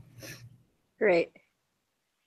And excuse me, I teach at an international school, but we don't use Common Core standards or anything. So I would just do like the Prodigy default standards. Is that okay? Correct? We use kind of like a mashup of standards, I'd say. Like when you set up your class, you're going to select like a main standards, like we choose TEKS because we're Texas. But within the game, when you're making assignments, you can choose from you're going to be practicing. So that's great for you because you can mash, just like you have to mash them up anyways. So the great thing is though, you get feedback, you know. Yeah. Awesome. I'm really excited. So. Yeah, I highly recommend you go to prodigygame.com and go to the teacher resources. They have many webinars and videos, so you can really learn what you need to learn when you need to learn it. And then as you go along in the setting up of your class and using Prodigy more as a resource and pulling the data, then you can go back and, you know, learn about that. So initially, I would suggest just find out about setting up your class and getting your students started. Perfect. I'll do that. So, Rosina, are you still here? I don't know if you have. So one thing I recommend rather than pulling students off when you see that they're not doing well, like all of their data is red because they're, you know, not mastering the objectives, I recommend that you sit down with them, like if you do it in a computer lab or wherever you're doing the game, the battle zone, sit down with them and let them think it's like a reward that they get the teacher on their team that day. And then see maybe that those students aren't familiar with game playing. I found a lot that students that don't have resources at home, either internet or don't have games at home, game systems. There are some students that don't play games yet. They just are unfamiliar with how to respond in a game or what it means, different online manipulatives. So some things you can catch like right there. And so it might not be that they need remediation and to be pulled out of the game and given, you know, standardized stuff, you know. So I would recommend play the game with them and then you're going to have fun too. That's a tip I always give. You know, and then students stay motivated. They don't want to be those kids that can't play the game because they're not where everyone else is, you know. So it really empowers all the students.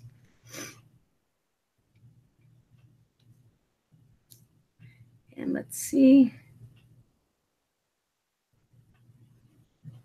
Rosina is not here. Prodigy is free for teachers and students forever. That's what the parents can elect to do. And I believe it was $5.99 a month, but that does not change Prodigy games as far as the math part of it goes. What it does is it gives them more, I guess you want to call swag.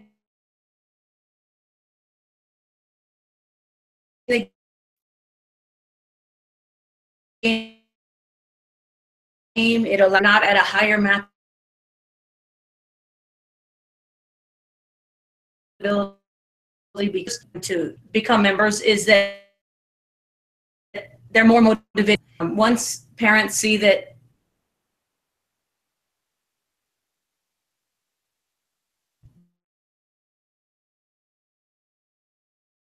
they're actually doing nothing to, their math ability is their math ability in the game. It's not, members. So if parents say, well, they're not members, or if you hear of other teachers say, well, it's not free for everyone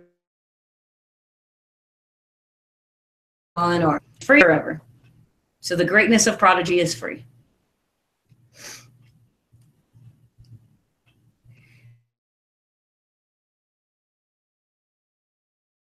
Enforcement refuses, yes.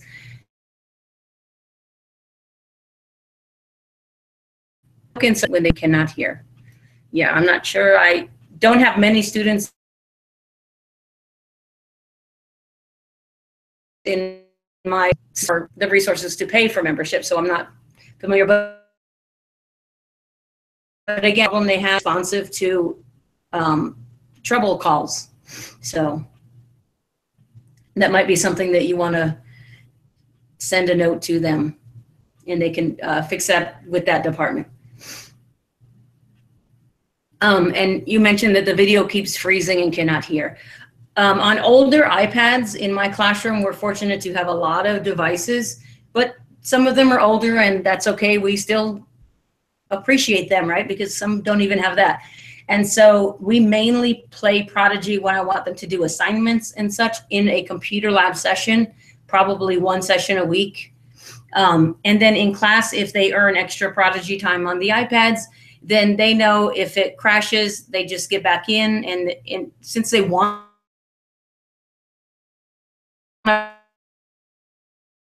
play,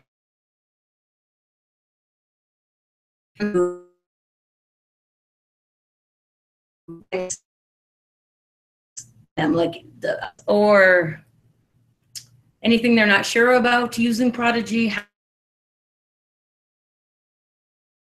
to specific I can answer. I've been using Prodigy with first graders now for, I think, 5 years. And so I've found everything that doesn't work. I have found every way to make mistakes and fix them. So if you have any questions, hopefully I can help you, or I can send you to the resource link and they can help you.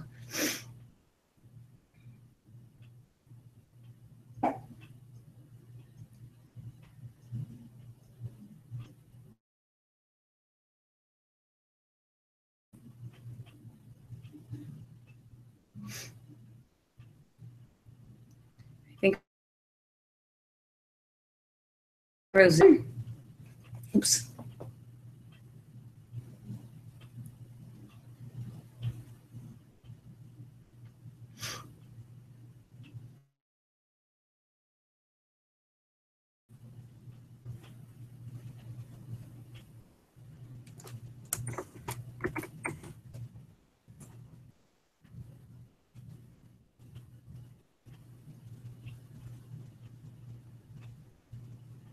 So since we're here and we have a few extra minutes, I'll go ahead and share some more from the resource page, how to navigate through, since those of you that are new to Prodigy will be setting up your accounts.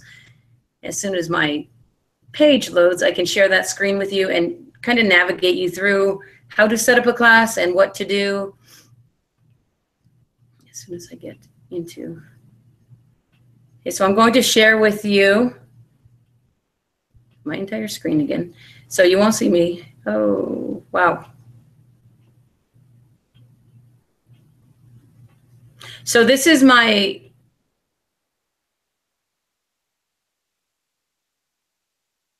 classes, and so if you do resources with certain students, you can set up a group just for them.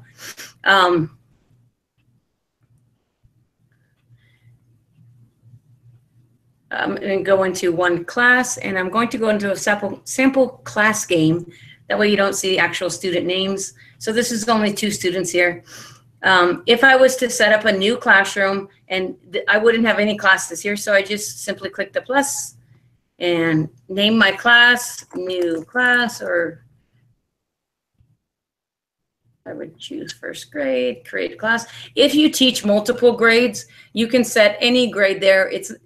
The game is going to be based on the student's ability rather than the class grade level you set for them. So it's okay to just go ahead and choose any grade level. It's going to adapt to the student's ability after the initial diagnostic test. So then I created this new class here. I'm going to view my class, and you see there's no data without students. So this is what you're going to see. So you have to add students. As soon as you add students, you'll be able to use the planner, the reports, and just play around with it. I'd suggest that you add yourself as a student or a test student, just to student first. So add that test student,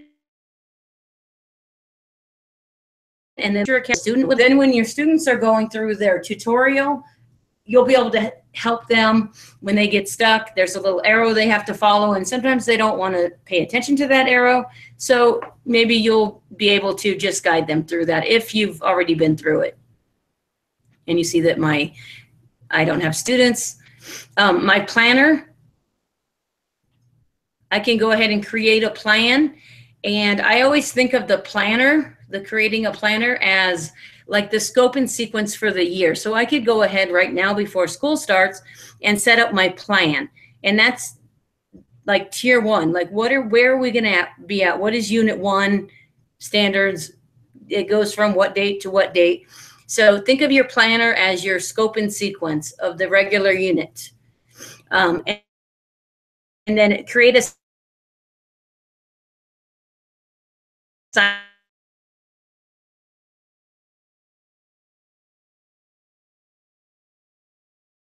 this is where you get the same assignment afterwards.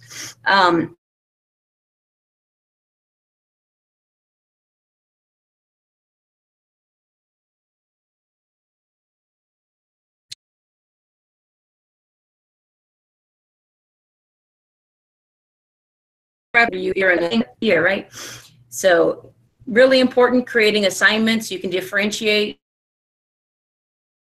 You can do certain students, or you could assign it to assignments. You can mix up standards. So you might pick an objective that you already did, and JB, it's just up to you, and from multiple databases. So you can do your state standards or pull from Common Core, or maybe you want to see what other states do in math. It's totally up to you how you customize it, and then how you're going to use those reports.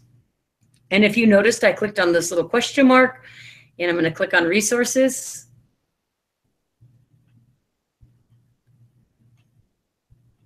And these video tutorials are very, very helpful. You can go step by step, pausing it when you need to, so you can set up your class along with the video if you feel comfortable doing that. Tells you how to use assignments, how to use a planner, free online training. I highly recommend, even if you've been using Prodigy, even if you're the Prodigy guru, I really suggest that you sign on to these webinars. They're very quick. And they happen quite often. So periodically, I suggest that you attend them, because they really tell you the latest and greatest of Prodigy. Even in the introductory to Prodigy, they're going to tell you what's new, right? So I'm excited this week to attend the what's new, the reports, plans, and assignments Q&A. So I'm going to switch back over to the Google Hangout. And I think most of you are probably watching it from the live chat, or we'll watch it later. So if at any time you have questions, follow me on Twitter at Miss MS Daniels, DANIELS, Stormy. And let me know any support you need, any questions. If I don't know, I know some amazing people at Prodigy who can help you. And that's what they're there for. They're there for us and the students, so they love math.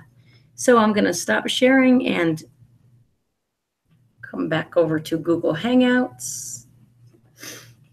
So if there are no more questions, I'll go over to the live screen and check for questions. I thank you for your input, and I hope Prodigy really makes a difference in your class. And if you need anything, contact Prodigy or reach out to me. I'd love to hear from you and see what you have to share as well. So hope to see you in another session. Enjoy the rest of EdCamp Global. I'm sorry, EdChange Global.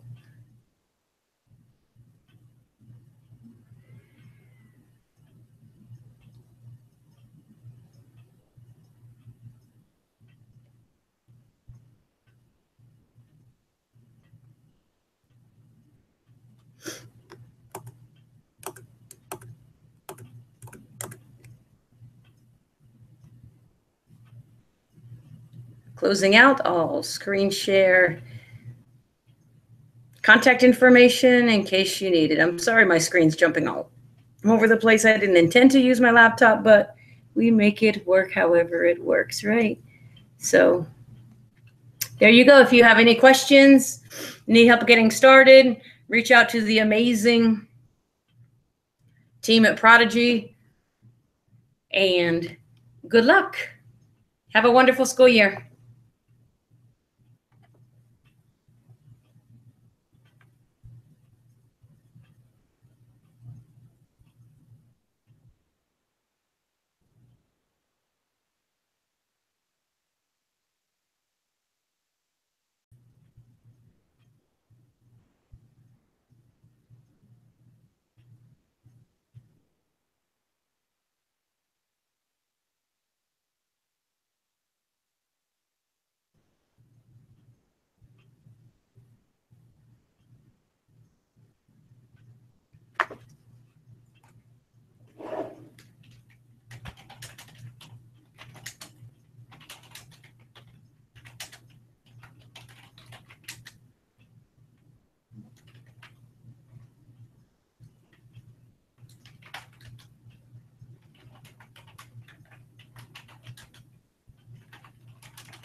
I hope everyone was able to get the contact information.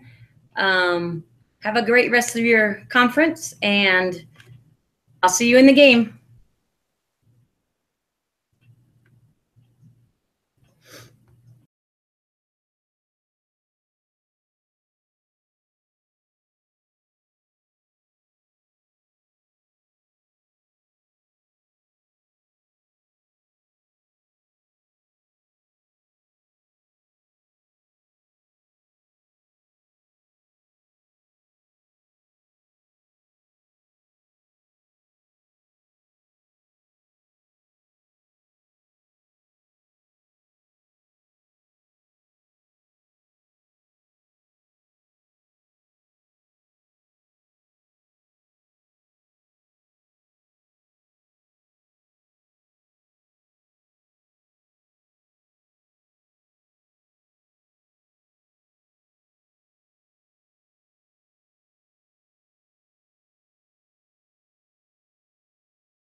Russian.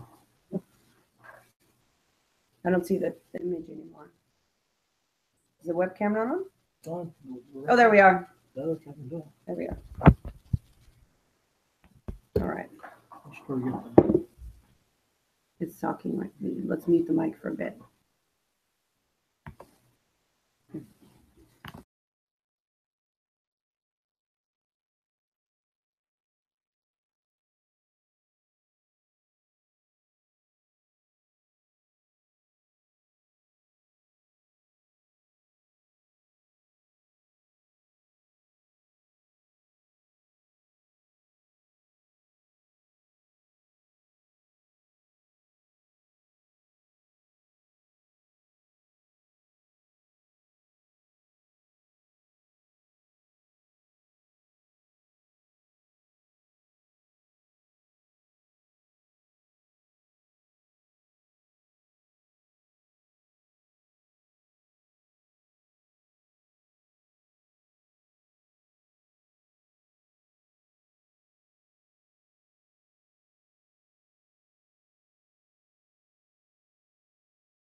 All right, what's up, everybody?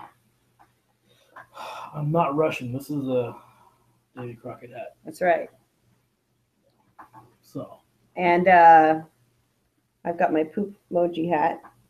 Because sometimes as an ed tech coach, when we're dealing with resistant teachers, we feel like poop. That's right. We have a couple other hats that we're going to be talking about as well. This is the adventurous That's part right. of the ed tech coach. That is correct. Sometimes this is not good when they start seeing you as the sheriff, as not good, the authority figure, because that's the admin's job. That's exactly right. Job. That's right. So this is not a hat that you want to wear. You can't do your job with that. And then the other hat we've got, oh, right here. It's another one of my hats because as an ed tech coach, even though people might like me, they hated what I stood for because they don't like technology. Yep, they don't like progress. They just want to They don't want to change. Stay in their bubble. And so I say, you know what? That's okay. I love haters. That's right. I love them. Doesn't matter. Yep. You hate me, I'm going to love you anyways. Absolutely. Absolutely. Kill you with kindness. That's right. Not so sorry. just some logistics. I see we got some people watching, so welcome. We will be watching the live chat on the YouTube, via the YouTube. So if you have questions, you can definitely ask us questions on there. Once we share our screen, we'll be unable to see the group chat on the Hangout on air.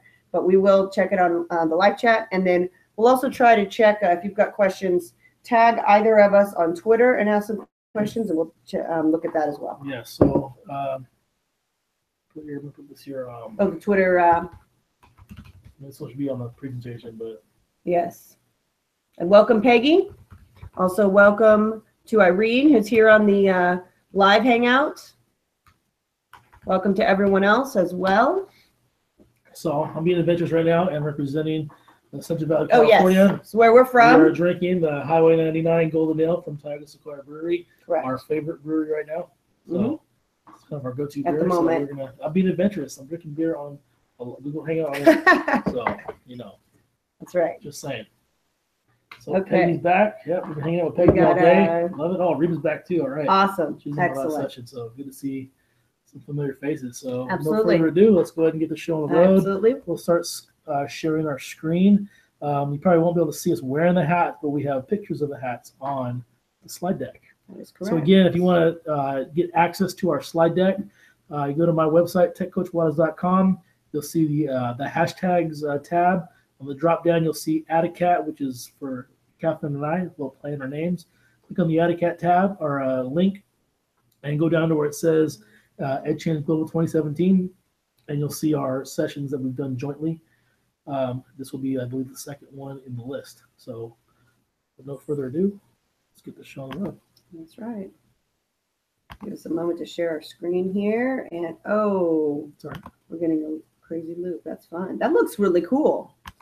Actually, like Inception. Yeah, it's pretty exciting. I love when technology glitches like that. That's right. See, that's the kind of attitude we got to have. Yeah, our teachers too. Look at how cool that is. Look, I always see it on the YouTube one. That's awesome. All right, much better. Here we go. Oh, no music? Is it going to play? Oh, there it goes. Okay. Oh, let's see if it catches up. Oh, it's loud. Yeah, so if you're WWE fans, this is Break the Walls Down, inspired by the man, the myth, the legend himself, Chris Jericho. And you see his little silhouette picture up there in our image. Also, we got a QR code for our session resources as well as the short URL. So go ahead and check that out. You'll also see all of our contact information here, our websites and our email addresses. My name is Catherine Goyette. I am an EdTech integration consultant for Tulare County Office of Ed. So I work with a lot of districts in an area geographically the size of Connecticut.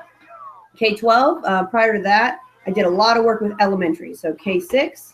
And then Adam has a different role, so we really complement each other as far as that. Go ahead and talk about what you do. So again, I'm Adam Waters. Grade levels. I'm a tech integration coach for grades 6 to 12 for the Cutler Rossi Joint Unified School District. If you don't know what that is, but you probably don't. We're right here in the center of California. It's very rural. This is not the glitz and glamour of LA or the Bay Area. If I dropped you from an airplane into the valley, you'd think you're in the middle of the Midwest. It's all farms. Where I work in Cutler Rossi, I work with both middle school and high school. And most of my students are the children of migrant farm workers, so about 95% Hispanic, at least 3/4 ELs. So that's the population that you'll see around the valley. So that's a little bit about me. All right. Moving on. Let's get going. Here we go. By the way, if you are on the Hangout, feel free to unmute yourself and ask questions. That is absolutely acceptable and encouraged. And if you don't have, you can also, of course, ask questions via the live chat on the YouTube link itself. All right, so breaking down the walls with resistant teachers. I think this is one of our most difficult parts of the job, but it's something that we are very passionate about because I believe that it's really a matter of equity and it's about the kids. It's not about teachers. Our job is to make sure that all students have access to great teaching with technology.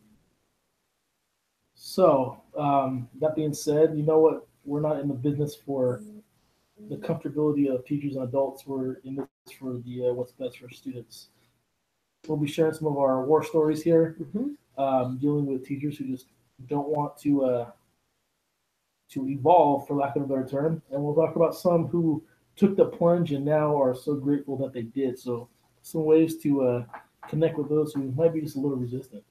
That's right. So be sure to share on social media during this session. We do check Twitter. You may have noticed a couple of you, I've already followed a couple of you that have tweeted out and tagged us. So thank you for connecting. We really do believe in the power of our PLN. And so, yeah, use the hashtags ECG2017. CV Tech Talk is our regional hashtag that's gone viral and is now national and sometimes global. And then, of course, the two of us, when we present, we are AttaCat. So go ahead and tweet those out and connect with us. If you're looking to connect, we've got our website just launched this summer, cvtechtalk.org. So go ahead and check that out as well. All right, so we talked a little bit about this. We showed you the hats themselves, but we're going to be showing you, there will be a hat on each slide because as ed tech coaches, we wear a lot of hats. There's a lot to juggle. And so, you know, hopefully this will also just kind of help you have some context and remember what we're talking about here. Yeah, some of these hats are hats that we wear voluntarily. Some are inadvertent and some are just completely just involuntary. So just, you know, what to do in those situations and how to, you know, juggle all the different hats that you have to wear as a tech coach. Okay.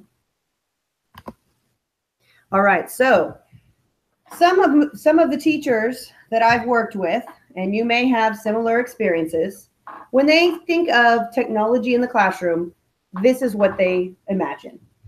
They imagine that it's going to be a distraction. They imagine that kids are going to be off topic, off task, playing games, not interacting with the content.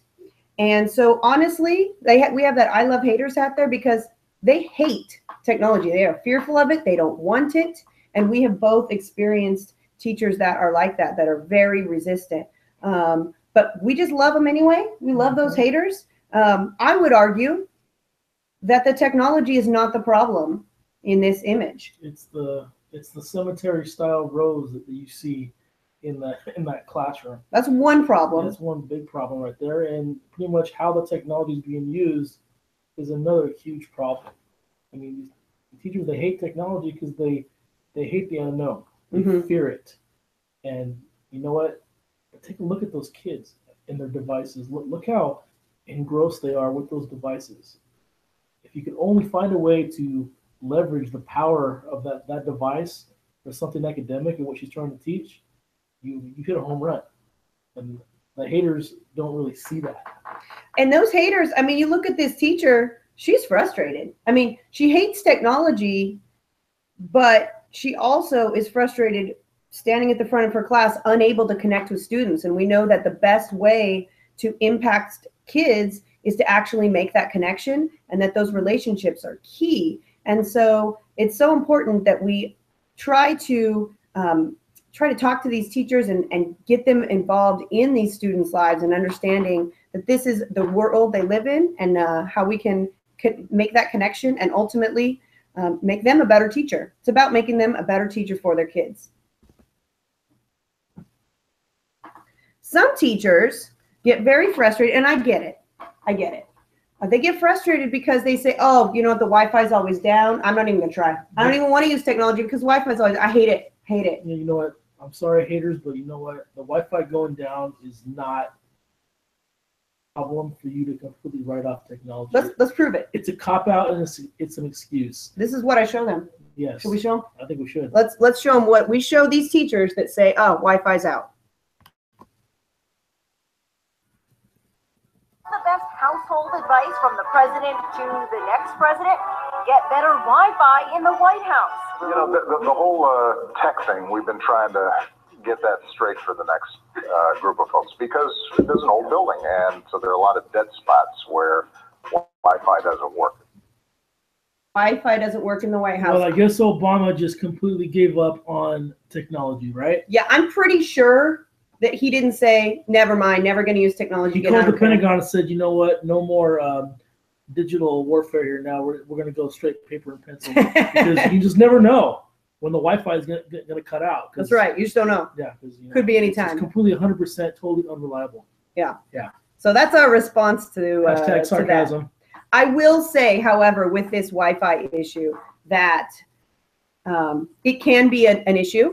And it's something where I really made, even now in my current job, I always make a relationship with that IT department. I bring them donuts. That's right. I'm not even joking. I bring them donuts. I build that relationship so that I can tell them, hey, you know what? It's about the kids, and is there something we can do about? There's something on my end that I'm doing wrong. But that's our job. That's not the teacher's job. The teacher's job is to continue teaching, and sometimes we got to go old school, but doesn't mean we don't try the tech. Doesn't mean that we don't try to implement it. So you know what? Dealing with these issues with Wi-Fi and other tech problems that just pop up, it never fails. Something's going to go wrong. Yep. But guess what? If you're just going to write it off, you have a fixed mindset. If you have a growth mindset and you're just going to learn how to fail forward, just roll with those punches. Just having the ability to roll with those punches and failing forward, what you're going to do, you're modeling something for your kids that's so powerful that mistakes are okay. Things are going to happen. It's how you deal with it. Just cutting things off because it's not working properly, it's not the answer. You know, if I sprain my ankle and I can't walk correctly for a couple weeks, am I going to cut my foot off? You know, your car broke down the other day. Maybe we should just throw the car away. Yeah, you know what? I was going to take my kids for about 3-day trip to the beach in our travel trailer. So I'm heading out in the morning to the RV place to get a part for my trailer, and my truck broke down. I could have had a fixed mindset that says, you know what, I'm going to get rid of my trailer. I'm never going to go to the beach. Forget it. Disappoint my kids. What did I do? I had my car towed. You pivot. That's what you do in the classroom. I had my truck towed. Had it taken care of, and I found another way. That's right. So still went to the beach. Different beach. We still got to the beach. A different beach. No trailer. Different vehicle. Yeah. A hotel instead. But I found a way. So it's that simple, haters. Just because something goes wrong doesn't mean you write it off altogether. Long story short. That's right. We're gonna love you anyway. Yep. Because we love haters as coaches. It's not work this. All right, I'll do it this way. See, that just illustrates our point. That's right. The arrow on the Chromebook did not make the slide go forward, so I didn't give up. I'm just going another way. So when we come into the classrooms and teachers feel like we are asking them to do something new, those resistant teachers, those hesitant teachers, as you can see, they feel like poop. That's why we got the poop emoji hat there. Isn't the word that I usually use for that, but yeah. Well, it's euphemism. Yes. So what we really want to do is motivate teachers intrinsically. And how do we do that? There's 3 things that I always think of, and I always frame all of my PDs, all of my coaching, all my consulting, everything among these 3 things. Daniel Pink wrote a book called Drive. He's got a great TED Talk and some videos on YouTube and such, so I would certainly urge you to look that up. But he did research, and the science shows that people are intrinsically motivated not by someone telling them you must do this, not by money, surprisingly. They're motivated intrinsically by 3 things. And as a tech coach, there's no way that you can be everywhere. So you've got to have teachers that are intrinsically motivated. If they're only using technology because they know you're coming, that's not good enough.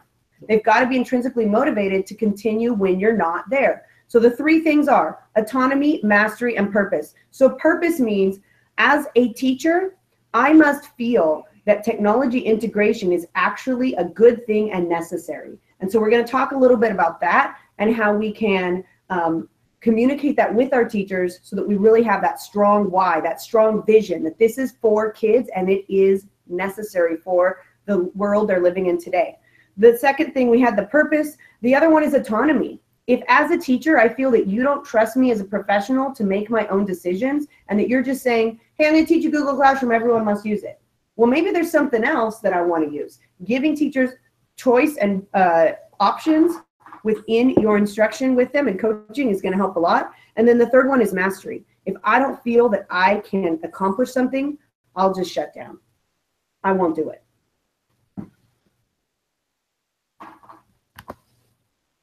So this is an example of a hater that I had in my, when I was coaching. And this hater did not hate me, but she hated technology. Great teacher, wonderful, wonderful teacher. And she knew the purpose. She did. She said, Catherine, I know that these kids, we were in a low socioeconomic area. She says, I know they don't have the technology at home. I know that they're at a disadvantage. I know there's a digital divide. I know I've got to get them using the technology, but I hate it. She says, what she was missing were the other two pieces. She was missing the mastery and the autonomy. She felt like, I still want to teach what I want to teach because and how I want to teach because I know I'm a good teacher. And the other piece, the mastery, she felt like, I don't even know how to do this in the first place. So I urged her to put on her adventure hat. That's right. I urged her to do this. And the way that I had to do this is I had to say, look, I honor your autonomy. I honor your professionalism. I came in to her classroom while she was planning. And I said, show me your lessons for the next 2 weeks. She showed me her lessons. And essentially, she was doing great things. She had some gallery walks. She had collaborative grouping. She had kids talking. She had kids writing. She had kids researching. All I did was take that and digitize it, essentially, and show her ways. I created these, but the thing was, everything was her content and her ideas. All I did was show her the tech tools that fit within her context. If I would have gone in there and said, you need to use Google Classroom, I'll show you how to do it, she would have shut down. So I go in, this teacher actually literally told me that she got a headache when she would go in the computer lab. Literally. Yep. Catherine, I have a headache when I go in there. I said, just let me help you. So the first couple days, you know, kind of go okay because I'm actually in there with her, teaching it, modeling it, going to the point where we're finally co-teaching, and things go well. She loved that I had attached it to the context of what she was doing. The mastery piece was a little harder. She says, I don't know how to do this on my own. Well, we had simultaneously created a tech team, and there were members of that tech team in her classroom. And so one day I couldn't be there. I had a meeting. And she sends me a text, and she said she was freaked out. I have to be in the computer lab, and I don't know what to do. What if there's a problem? I said, I pushed everything through Google Classroom. The kids know what to do. But if something goes wrong, what do I do? And so she sends me this text and says, Tiger Tech Team in Action, helping others in ELA. She was so excited. She came to me when I was done with my meeting after school, and she said, I didn't know what to do. Kids were having problems, and I just said, who's on Tiger Tech Team? Kids raised their hands, and I said, go. And I just deployed them out into the rest of the classroom.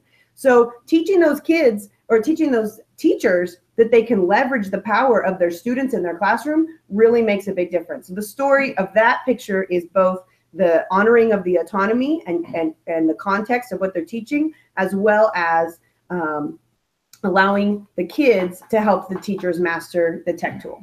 So piggybacking off that, another story from where I work, we have a teacher, Mindy Pena. She's put it this way, she's old enough to be my mom. Okay, nothing wrong with that. But Mindy, when I first got the tech coaching job, looked at me and crossed her fingers and hold them up to me and said, stay away from me. Do not come in my room. I'm not doing it. I'm not doing it. I'm not doing it. And eventually I leaned on her a little bit. You know, I didn't force it upon her.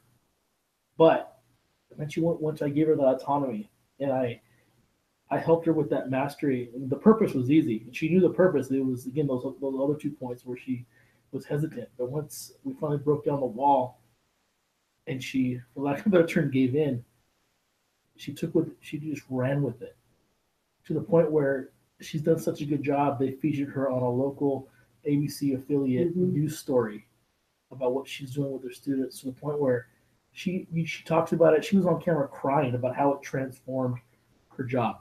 It just made her just fall in love with her job again, and it was absolutely amazing. So we're gonna move forward. We have some cool little comments here from the live chat here on YouTube, and Reba makes a good point. Says in order for growth with tech, teachers need good and proper tech PDs. I couldn't agree with you more.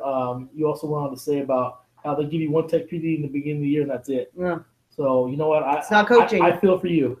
Coaching it's ongoing. Mm-hmm. You know, we do some co-teaching. We plan with you, and the support has to be, the feedback needs to be constant. So yeah, if you're not getting that kind of tech PD from your district, you know, send them to us. We'll coach them up on how to deliver that properly. So, and Peggy's talking about making them feel like it's not one more thing on their plate. Yes. We're going to address that in a bit, because as far as lesson planning and showing teachers that this is technology is not one more thing on the plate, as Joe Marquez says, it is the plate. But how to frame that for teachers. Joe has another great Joe Marquez. It's at Joe Marquez 70 on Twitter. Yeah, great, extremely innovative educator right here in the Valley. And Joe also says, you know, technology doesn't change the way you teach; it changes how you reach. That's another one of his more recent quotes that he's kind of deputized me to use. So yeah, you get those haters out there. It is the plate. It's not one more thing on the plate. It changes how you reach. It doesn't change how you teach. All right. So a lot of those teachers that are resistant, they say, I got too much work. We kind of addressed this already. They think it's one more thing on the plate. So they feel like poop. That's right. Or shiitake mushrooms. There we go. That's my euphemism. There we go. So how can we take care of that, Adam? Well, I see some robots here. What's that about? Yeah, I'm not saying that we teach robotically all lock and step like those robots, but the robot GIF there is about automation, okay, digitizing your workflow and just becoming a lot more efficient with what you do. Technology is a perfect tool to really streamline your workflow, and you'll notice that when you digitize a lot of your processes and systems, you're saving so much time. I did a session yesterday called Ditch That Copier, which is designed just to do that, to give you more time to design these empowering learning experiences rather than just your typical run-of-the-mill cemetery-style lesson. So if you're a classroom teacher, I mean, this whole session is just for you. Say, hey, you want to know what to get out of your tech coach? You know, what we're sharing with you is what you can what you should expect to get from your tech coach. Mm-hmm. They're there to support you, to help you streamline your workflow, to be more efficient with your time and implement the tech. If your tech coach is just taking over your class and doing a demo lesson and then leaves, they're doing it wrong, because it's not helping you take off that poop emoji hat. That's right, because then they feel dependent on you. So, but we'll talk about some strategies for empowering teachers too in a bit. Didn't click over. Let's try again. I could just give up because I'm not good at technology. All right, here we go. So, again, addressing that question, that I'm not good at technology. Again, John Carippo, he's essentially the number 2 in Q. And he's number 1 right now for the interim. So, from Central Valley here as well, and he says you have 30 people in the classroom who can provide you with tech support, just like we talked about before. You know, we saw proof of that by that text that I showed you from Kelly Barsati. But yeah, that's the truth. And you want to talk a little bit about excuses and this picture here. That "but I'm not good at technology" is just an excuse. It's a cop-out. Don't buy that excuse. I'm sorry. A lot of people out here make that excuse. They are very proficient on Facebook. They're on Instagram. They're on Snapchat. They're doing things with technology. And if you can navigate social media, you can manage. You can navigate ed tech in your classroom. I don't buy it. And it's interesting that we bring up our good friend John Carippo here, because if he can do what he did, you can do what you got to do with ed tech in your classroom. I'm going to show a little clip here. John Carippo. Well, you guys don't see me right now. I'm not a very big man. I'm about 5'7", 190 pounds. Okay? I'm not a very imposing figure. John Carippo is the same height and weighed about 20 pounds less than me, and played Division I college football. So some of you are thinking, all right, yeah, no big deal. Someone small, you don't have to be big to play football if you're the kicker, right? So there's some running backs that are pretty good that are small.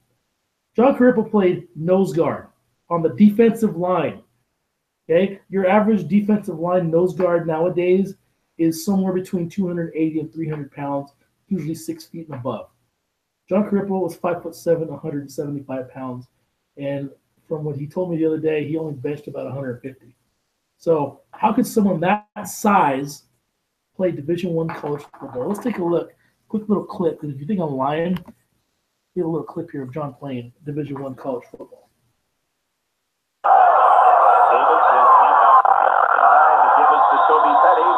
And he picks up a couple of yards. John Carippo, the nose guard, who is filling in for Mark Olson, made the tackle. Carippo is one of those guys you like to talk about in college football. He is a nose guard. You generally expect a nose guard to be 6'2", 240 or thereabouts. Carippo checks in at 5 feet 7 inches tall, 175 pounds. He is number 65. We're looking at O'Leary right now. Maybe we can zero in and see how Carippo does on this play. Look at him. Well, they just did get the pass away to Petty. But the reason that penalty marker is dropped, the reason that play didn't get more, Bradley was under such pressure from John Carippo. The guy you were talking about, and there he was. Not a very big guy, but obviously very quick on the feet. Let's look at him there right in the middle of your screen. You see him weaving by tacklers, putting pressure on Bradley, who has to just unload it. So, if John Carippo at that size can play Division I college football nose guard, you can do what you got to do with that tech. I'm sorry. Don't buy the excuses. That's right. I mean, it's not impossible. That's right. So, I urge you to tell your teachers to put on their adventure hat and have them. We want to empower students by empowering teachers, and so part of that means that we need to put on that adventure hat and we need to be creative. We need to allow teachers to be creative as well. So this is taken from John Spencer and AJ Giuliani's book, Launch Book. Great book. I highly recommend it. And they say, what if creativity means you abandon prepackaged meals and empower your students to be the chefs? We talked a little bit about allowing the students to give tech support, but we want to go even further. We want the students to be in charge of creating and not consuming content using the devices. This is where voice and choice comes through. You know, you're going to give kids, again, with teachers to master this stuff, they need autonomy. You got to give the kids autonomy too. You can't always give them this prepackaged lesson plan where we're all doing the same thing. For me, when I design a learning experience for students, I like to give them a menu. I go, here's the content. Here's what I want you to learn. Here's a list of tools and strategies I'd like you to use. Pick and choose and show me that you know what this is. And again, right there, there's nothing prepackaged about that. That's right. And in some classes, you can go beyond the choice board, That's to right. be honest. If you've got an environment set up where the students they fail forward, as our good friend Corey Orlando says, Yep. Then the students can come up with the ideas. What if I make a YouTube video to show my learning? What if I go on Minecraft and I screencast Minecraft because we are talking about architecture of ancient history? What if I do that? You know, allowing those kids to come up with those ideas as well. That's right. All right. So one of the ways that actually this is all you. So I'll let Adam you talk about this slide. So one of the ways that I've kind of empowered a teacher to incorporate some writing and technology was through the use of Blogger. Blogger is Google's blogging app. It's free. It's connected and part of any Gmail account, whether it's a personal account or a school education issued one. And the first thing I got from those haters was that, I don't know how to do that. I don't know how to set up Blogger. I don't know. And you're not available, so I'm not going to do it. I go, hey, don't even trip. I got you. So what do? I do a screencast that shows you step by step exactly how to set up a student blogger account. I said, here's your screencast. I put it on YouTube, put the link on Google Classroom, send it to all your students, and tell them to copy what I do in the video. And it was that simple. I wasn't even in the room. I wasn't even on campus that day. I was at a different campus. But we have a screenshot of a student right here who tweeted at me saying that I was teaching him how to blog in his ag science class. You weren't even there. I wasn't even there. That's right. So as a tech coach, screencasting a lot of times is your best friend. So many times they'll ask me a question and I respond with a screencast. If you're a classroom teacher and you know your tech coach, you say, hey, can you just send me a screencast or maybe direct me to some screencasts that are already made on YouTube? Again, we're eliminating that excuse.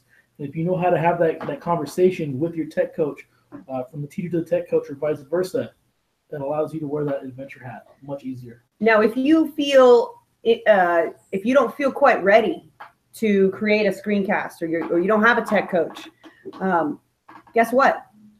You can go to YouTube and find some. You can find some YouTube tutorials. Ask the kids, hey, you got 5 minutes to find the best YouTube tutorial on how to create a blogger profile. That sounds like a John Carriffo story right there. That's right. Absolutely. That's right. What I used to do when I was in the classroom full-time teaching history, I would teach a lesson. I said, all right, you know what, you want some extra credit? Here's how you get it. I just taught you, let's say I just taught you about the, let's see, the California Gold Rush. Okay. I said, guess what? There's people on YouTube smarter than me who probably teach this better than me. So here's your challenge. Go on YouTube. Find someone who teaches this better than me. Send me the link and write me a paragraph rationale about what you learned and how it was more informative than what I taught it. That way, now they're doing research. They're learning from someone else. And I also improve my own teaching now because those kids have found stuff maybe that I missed. And the kids are improving. It's a totally empowering experience. And guess what? George Curro says, I'm sorry, teachers, but you will never be more exciting than YouTube. That's right.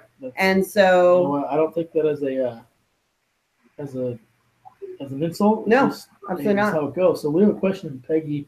Says, how do you organize your screencast tutorials so they're easy to find when you need them? Pretty much, I use the power of the playlist in YouTube. You can save those playlists on the About tab in Google Classroom or have them posted on a class website. That would be my best advice there. I think that Google Sites is one of the most underutilized tools for organization as well. So I know that for a lot of Adam's tutorials, it's easier to go to his website and look by app. On sites, it allows me to kind of curate. I curate it by topic or by app. You can go to my YouTube channel and find and really kind of sift through my playlists and videos. But if you go to my website, it's right there by app and by topic. And then you can just put a playlist or a series of videos on there that go with it. So for me, that's worked best. I would recommend Peggy putting, saying Google Drive, for example, and having some resources to, your slide decks, your on Google Sites, creating a Google Drive area or whatever, and then putting all those resources in there, whether it's a slide deck, whether it's a YouTube playlist, whatever it happens to be. So if I'm a teacher, I can even go in there without contacting the tech coach, and I can still find all those resources. So try to think like a teacher. If I were a teacher, what would be easiest for me to find these resources? Yeah, what I do as a Google certified trainer, I have a page just for the Google suite of apps, and I have a link to each app. So you click on that link, and it takes you to a page just for that app. And on that app page, I have a Google Doc with step-by-step that tells you what the skills are you need to use to master to pass the level 1 certification. And it has a screencast demonstrating every skill. So it shows you a checklist, checklist, screencast. So that's just another way that I've organized my screencast.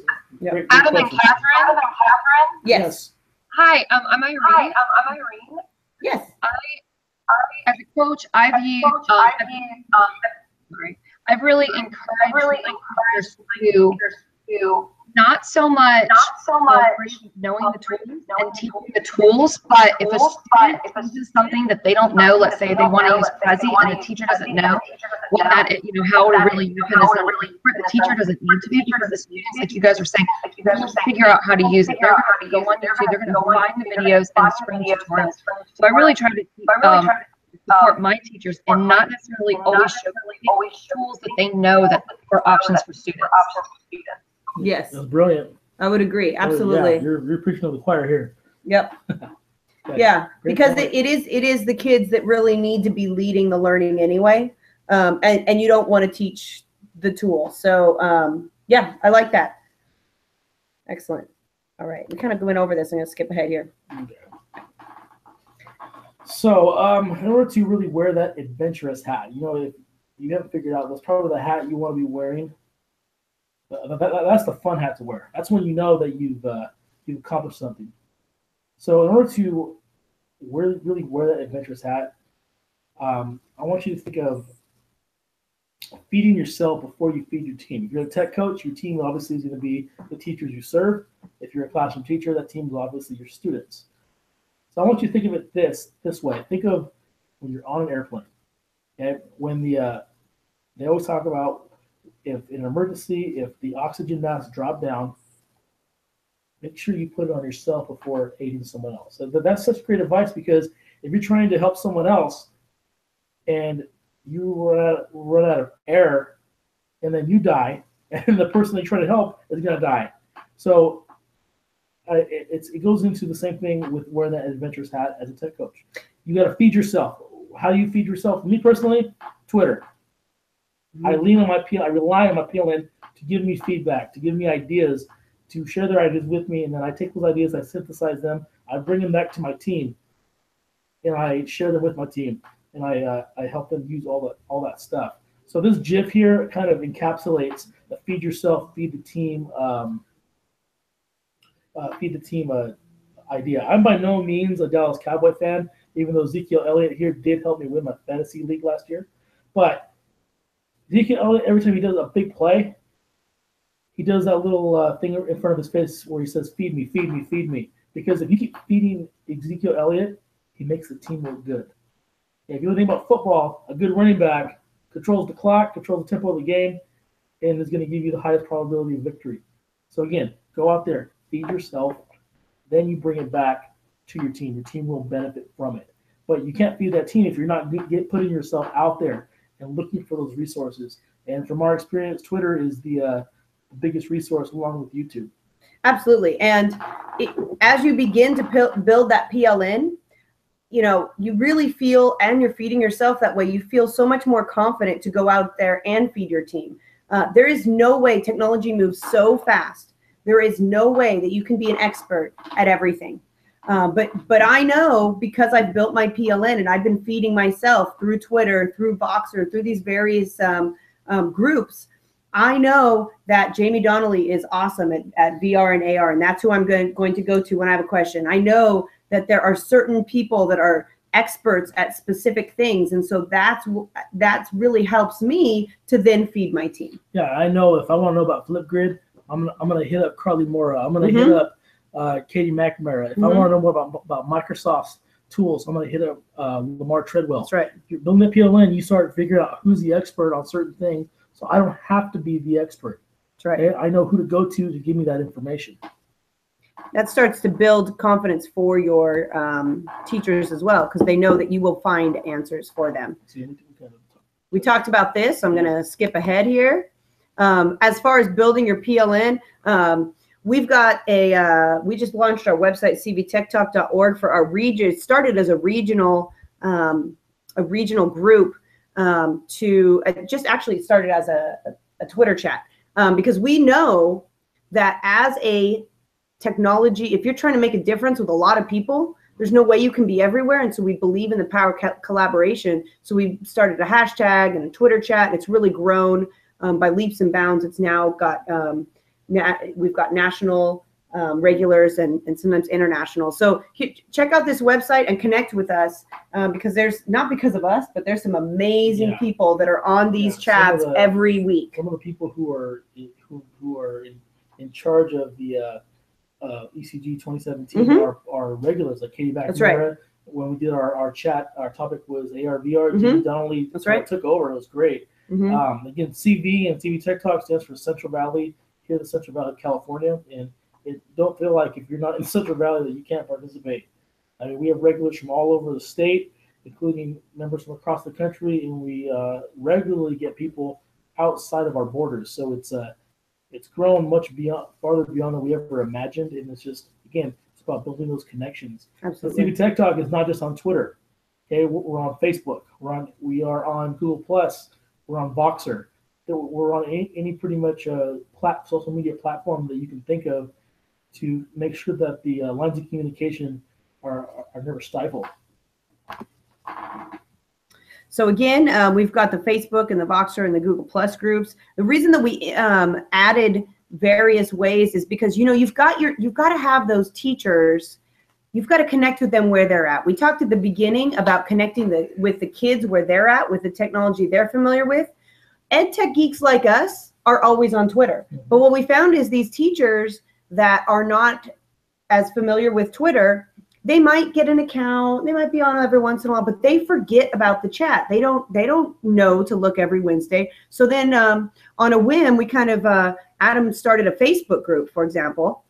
And in doing that, what happened was we said, hey, you know, Twitter chat is this week. Hope to see you on Wednesday. All of a sudden, we had teachers that normally weren't involved and weren't growing and learning with us were there. And so that's why we've really branched out. You've got to have multiple entry points for your teachers. Yeah, so again, CV Tech Talk every Wednesday, 7 p.m. Pacific, where we talk pedagogy and technology. And there's more than 111 members now. Yeah. That's an old screenshot. Yeah. Oh, whoops. That's fine. That's all right. But yeah, definitely check out the Facebook group. So this is a screenshot that I took of Adam's window at his middle school office. And what I like about it is, you know, there's some hashtags of different things that they were working on, as well as the hashtag CV Tech Talk reminder. But something that's even better, and the way that he fed his team was actually through building relationships through coffee. You want to talk about that? So if you look at the left side of that picture, that window slides open.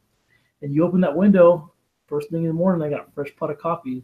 It's the teacher coffee drive-thru. All they got to do is open that window and fill their cup. So again, any way I can build those relationships and connections, I'm going to do it. It doesn't cost me very much, but it may cost me, you know, $10 a month to put the coffee out. But long story short, that $10 is that I invested in coffee goes for miles and miles and miles with those teachers. They feel comfortable working with me, and they know they can rely on me. What I did as well at my school site when I was a coach at a single school site is every time there was a teacher planning day, so third grade team is going to meet for a whole day, second grade team is going to meet for a whole day, I send out this little email and I said, you know, research has shown that cognitive ability increases with caffeine and coffee. So text me your Starbucks order by 7 a.m. the morning of your training, and I will bring you coffee. So what did I do? I just and every single grade level would do this. Every single grade level was like, hey, free coffee, this is awesome. And so what it did was allow me a reason to go into their planning session and invite it. So, yeah, I want to thank Peggy George. I just approved you. You are now a member of the CV Tech Talk Facebook group. Thanks awesome. for joining. Love it. You have another good question here about how to manage all these groups from these different social media platforms. That's a great question. For Twitter, we use TweetDeck to manage the hashtag. You know, Catherine and I both jointly manage the Facebook group. So anybody who tries to join, one of us will see the we'll see the information. We just kind of divide the work up. It is a lot. As far as the website, same thing. Google Plus, Voxer. Catherine's more of an expert on Voxer than I am, so I kind of take over like the Google Plus part and maybe take the lead on Facebook. So yeah, if you're gonna be on multiple platforms, yeah, if you have a partner, it's really great to really join to divide up the work. So yeah, great question. Yeah, and I like how Reba's saying we have to not have one size fit all trainings. We need to differentiate it, and we're going to talk a little bit. We've got a way that we do that so that the teachers do have that autonomy and that it does meet their needs. It's a little more open ended. So we'll talk about that in a bit. Another Facebook group. Yep, we have another member of the tribe, Irene and Peggy.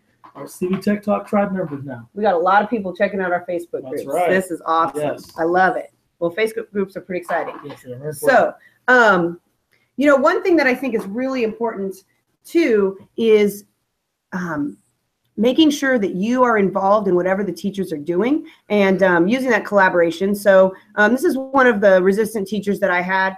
She went on Google Classroom and opened up the stream because I said, you got to open up the stream so kids can talk. I really want kids interacting and sharing what they learned, Twitter style perhaps even, in little 140 character tweets.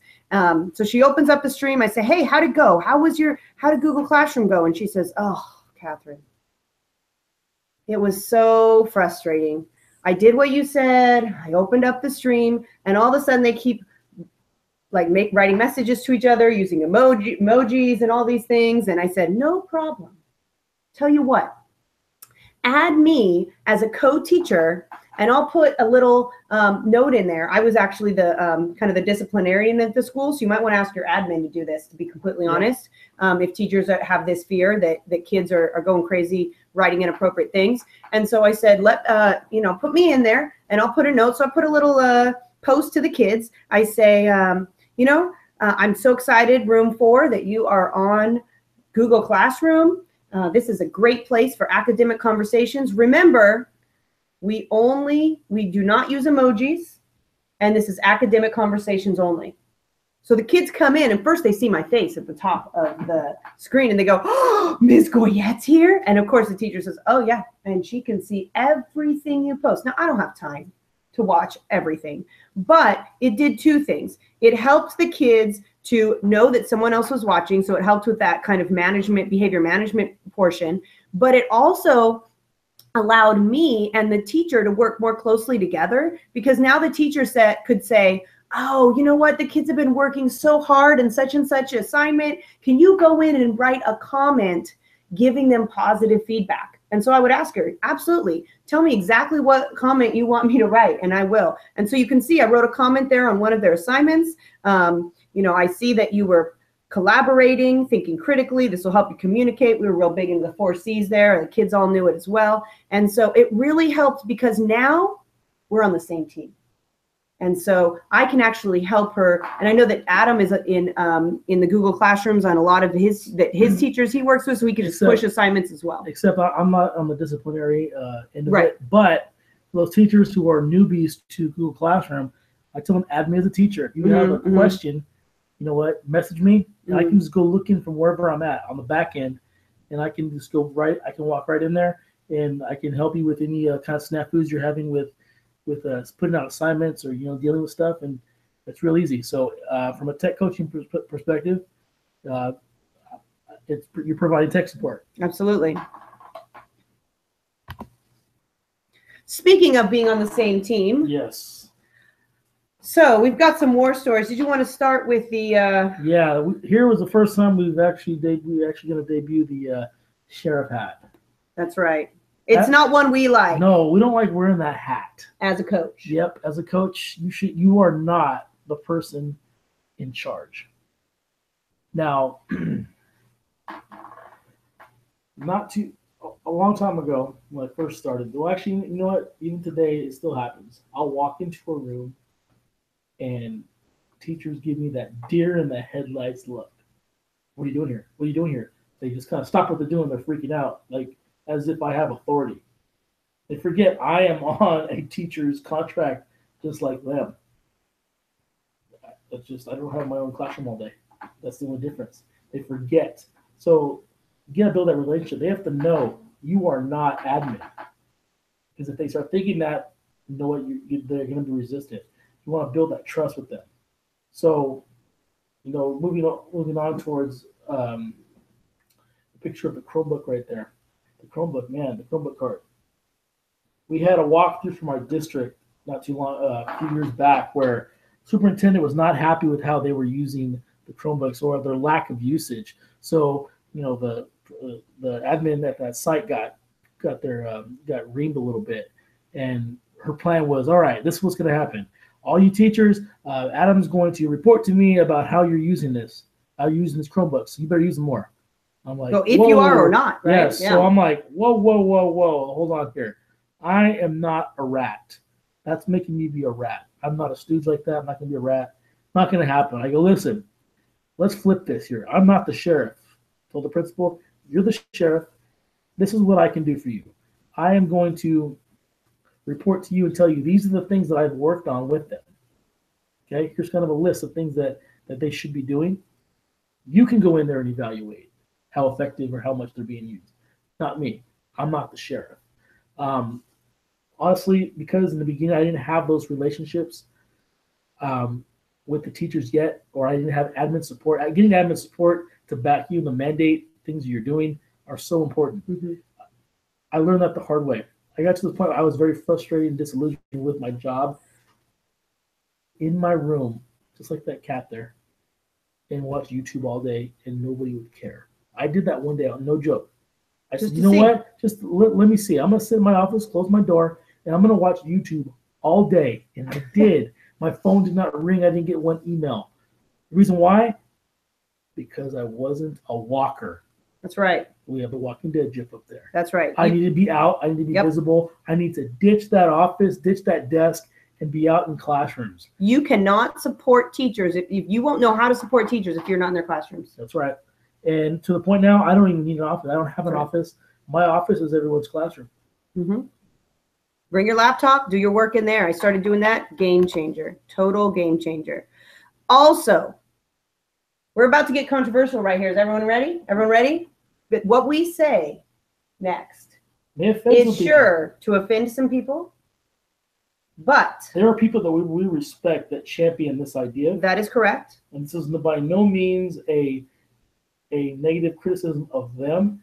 This is just our, I guess, opinion, for lack of a better term, of this concept. I will say, though, just want to say, it's not just our opinion. No. Because I have had conversations with George Couros, author of Innovator's Mindset, as well as John Carippo, who both agree with us on this topic. So it's not just us.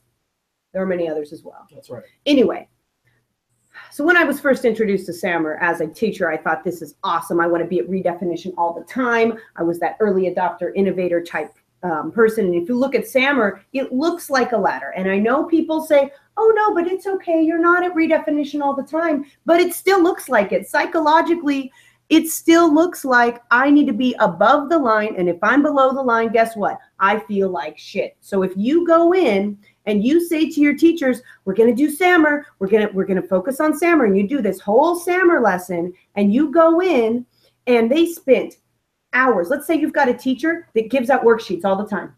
All the time she gives out worksheets. That's all she knows how to teach. She just gives out worksheets. So then she spends hours and hours and hours because her admin said, and you need to use technology in the classroom. She says, okay, I'll take my worksheets the way I normally teach, and I'm going to turn them digital. We're at substitution, aren't we? So this teacher heard the mandate, you must use technology in the classroom, spent hours and hours digitizing the worksheets. Then I come in and I say, oh, you're a substitution. To her, that sounds like you suck. Makes you feel like shit. I mean, honestly, the biggest problem we have with SAMR is the structure of it all. It's like a totem pole. If you're moving from bottom to up. You're fighting gravity. Well, but that's difficult, and it's psychologically it's not very empowering. But we have an alternative. We do. We're not going to complain about a problem without offering a potential solution. Yeah. Let me say too what I don't like about SAMR. I want to shit on SAMR a little bit more. Go for it. Explanation of these levels starts with the word technology, and I believe that technology never replaces good teaching, and I believe that pedagogy needs to always be first, and that we lead with learning, never with tech. These all lead with tech. That is wrong, in my opinion. Hashtag no app for pedagogy. Absolutely. Okay, so here is what we do. We lead with learning, never with tech. Never, never, never with tech. In other words, never with SAMR. That's right. So we instead use the 4 C's. That's right. Guess what? Want to know something? I do. Okay, if you plan with the 4 C's in mind, the tech will take care of itself. Boom, mic drop. Yes. I'll let your boy.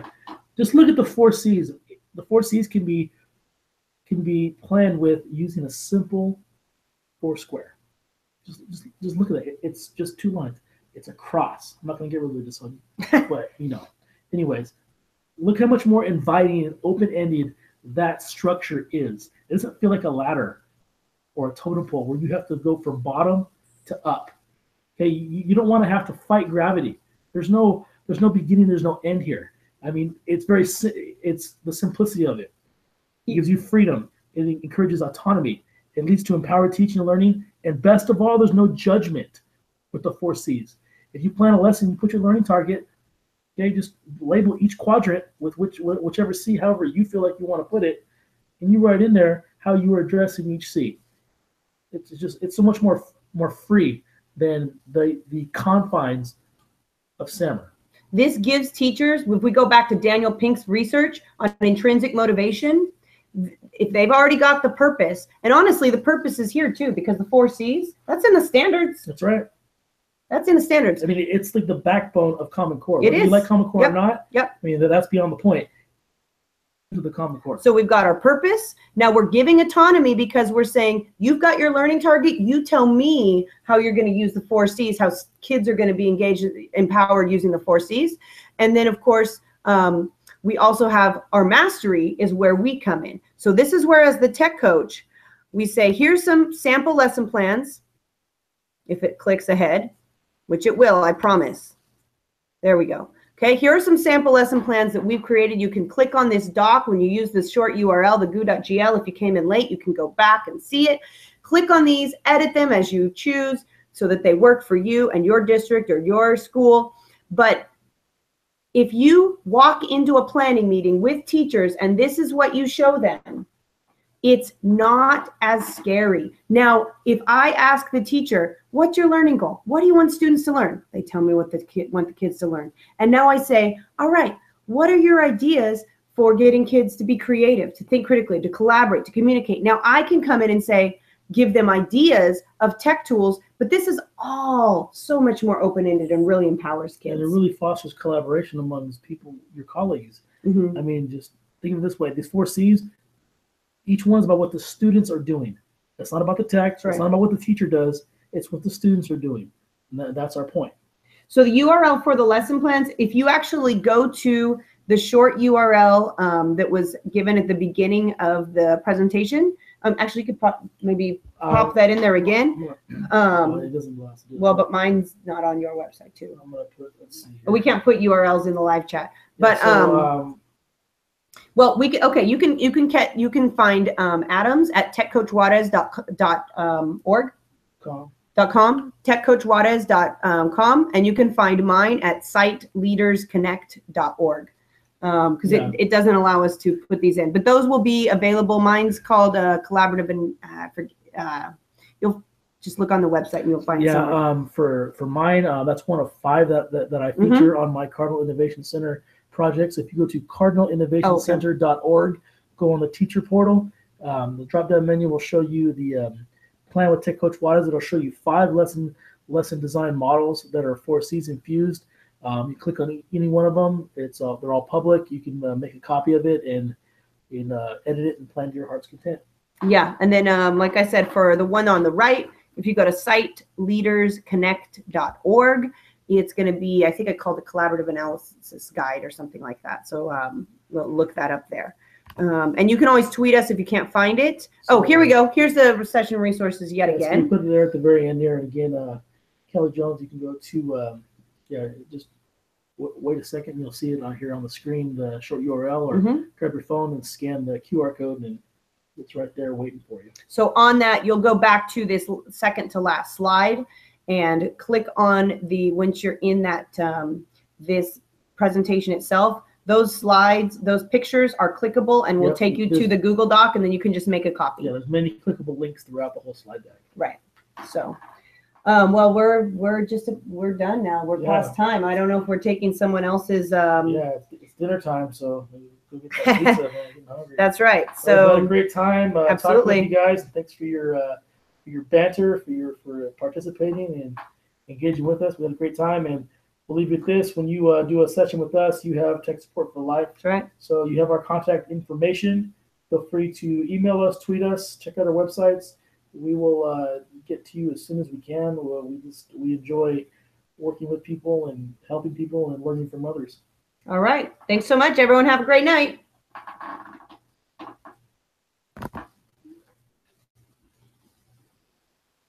Yeah, I know, but look, I'm having a tech support problem. It's still recording, so now everyone knows, and that's okay. It's not clicking. Oh, look, it's doing the cool thing again.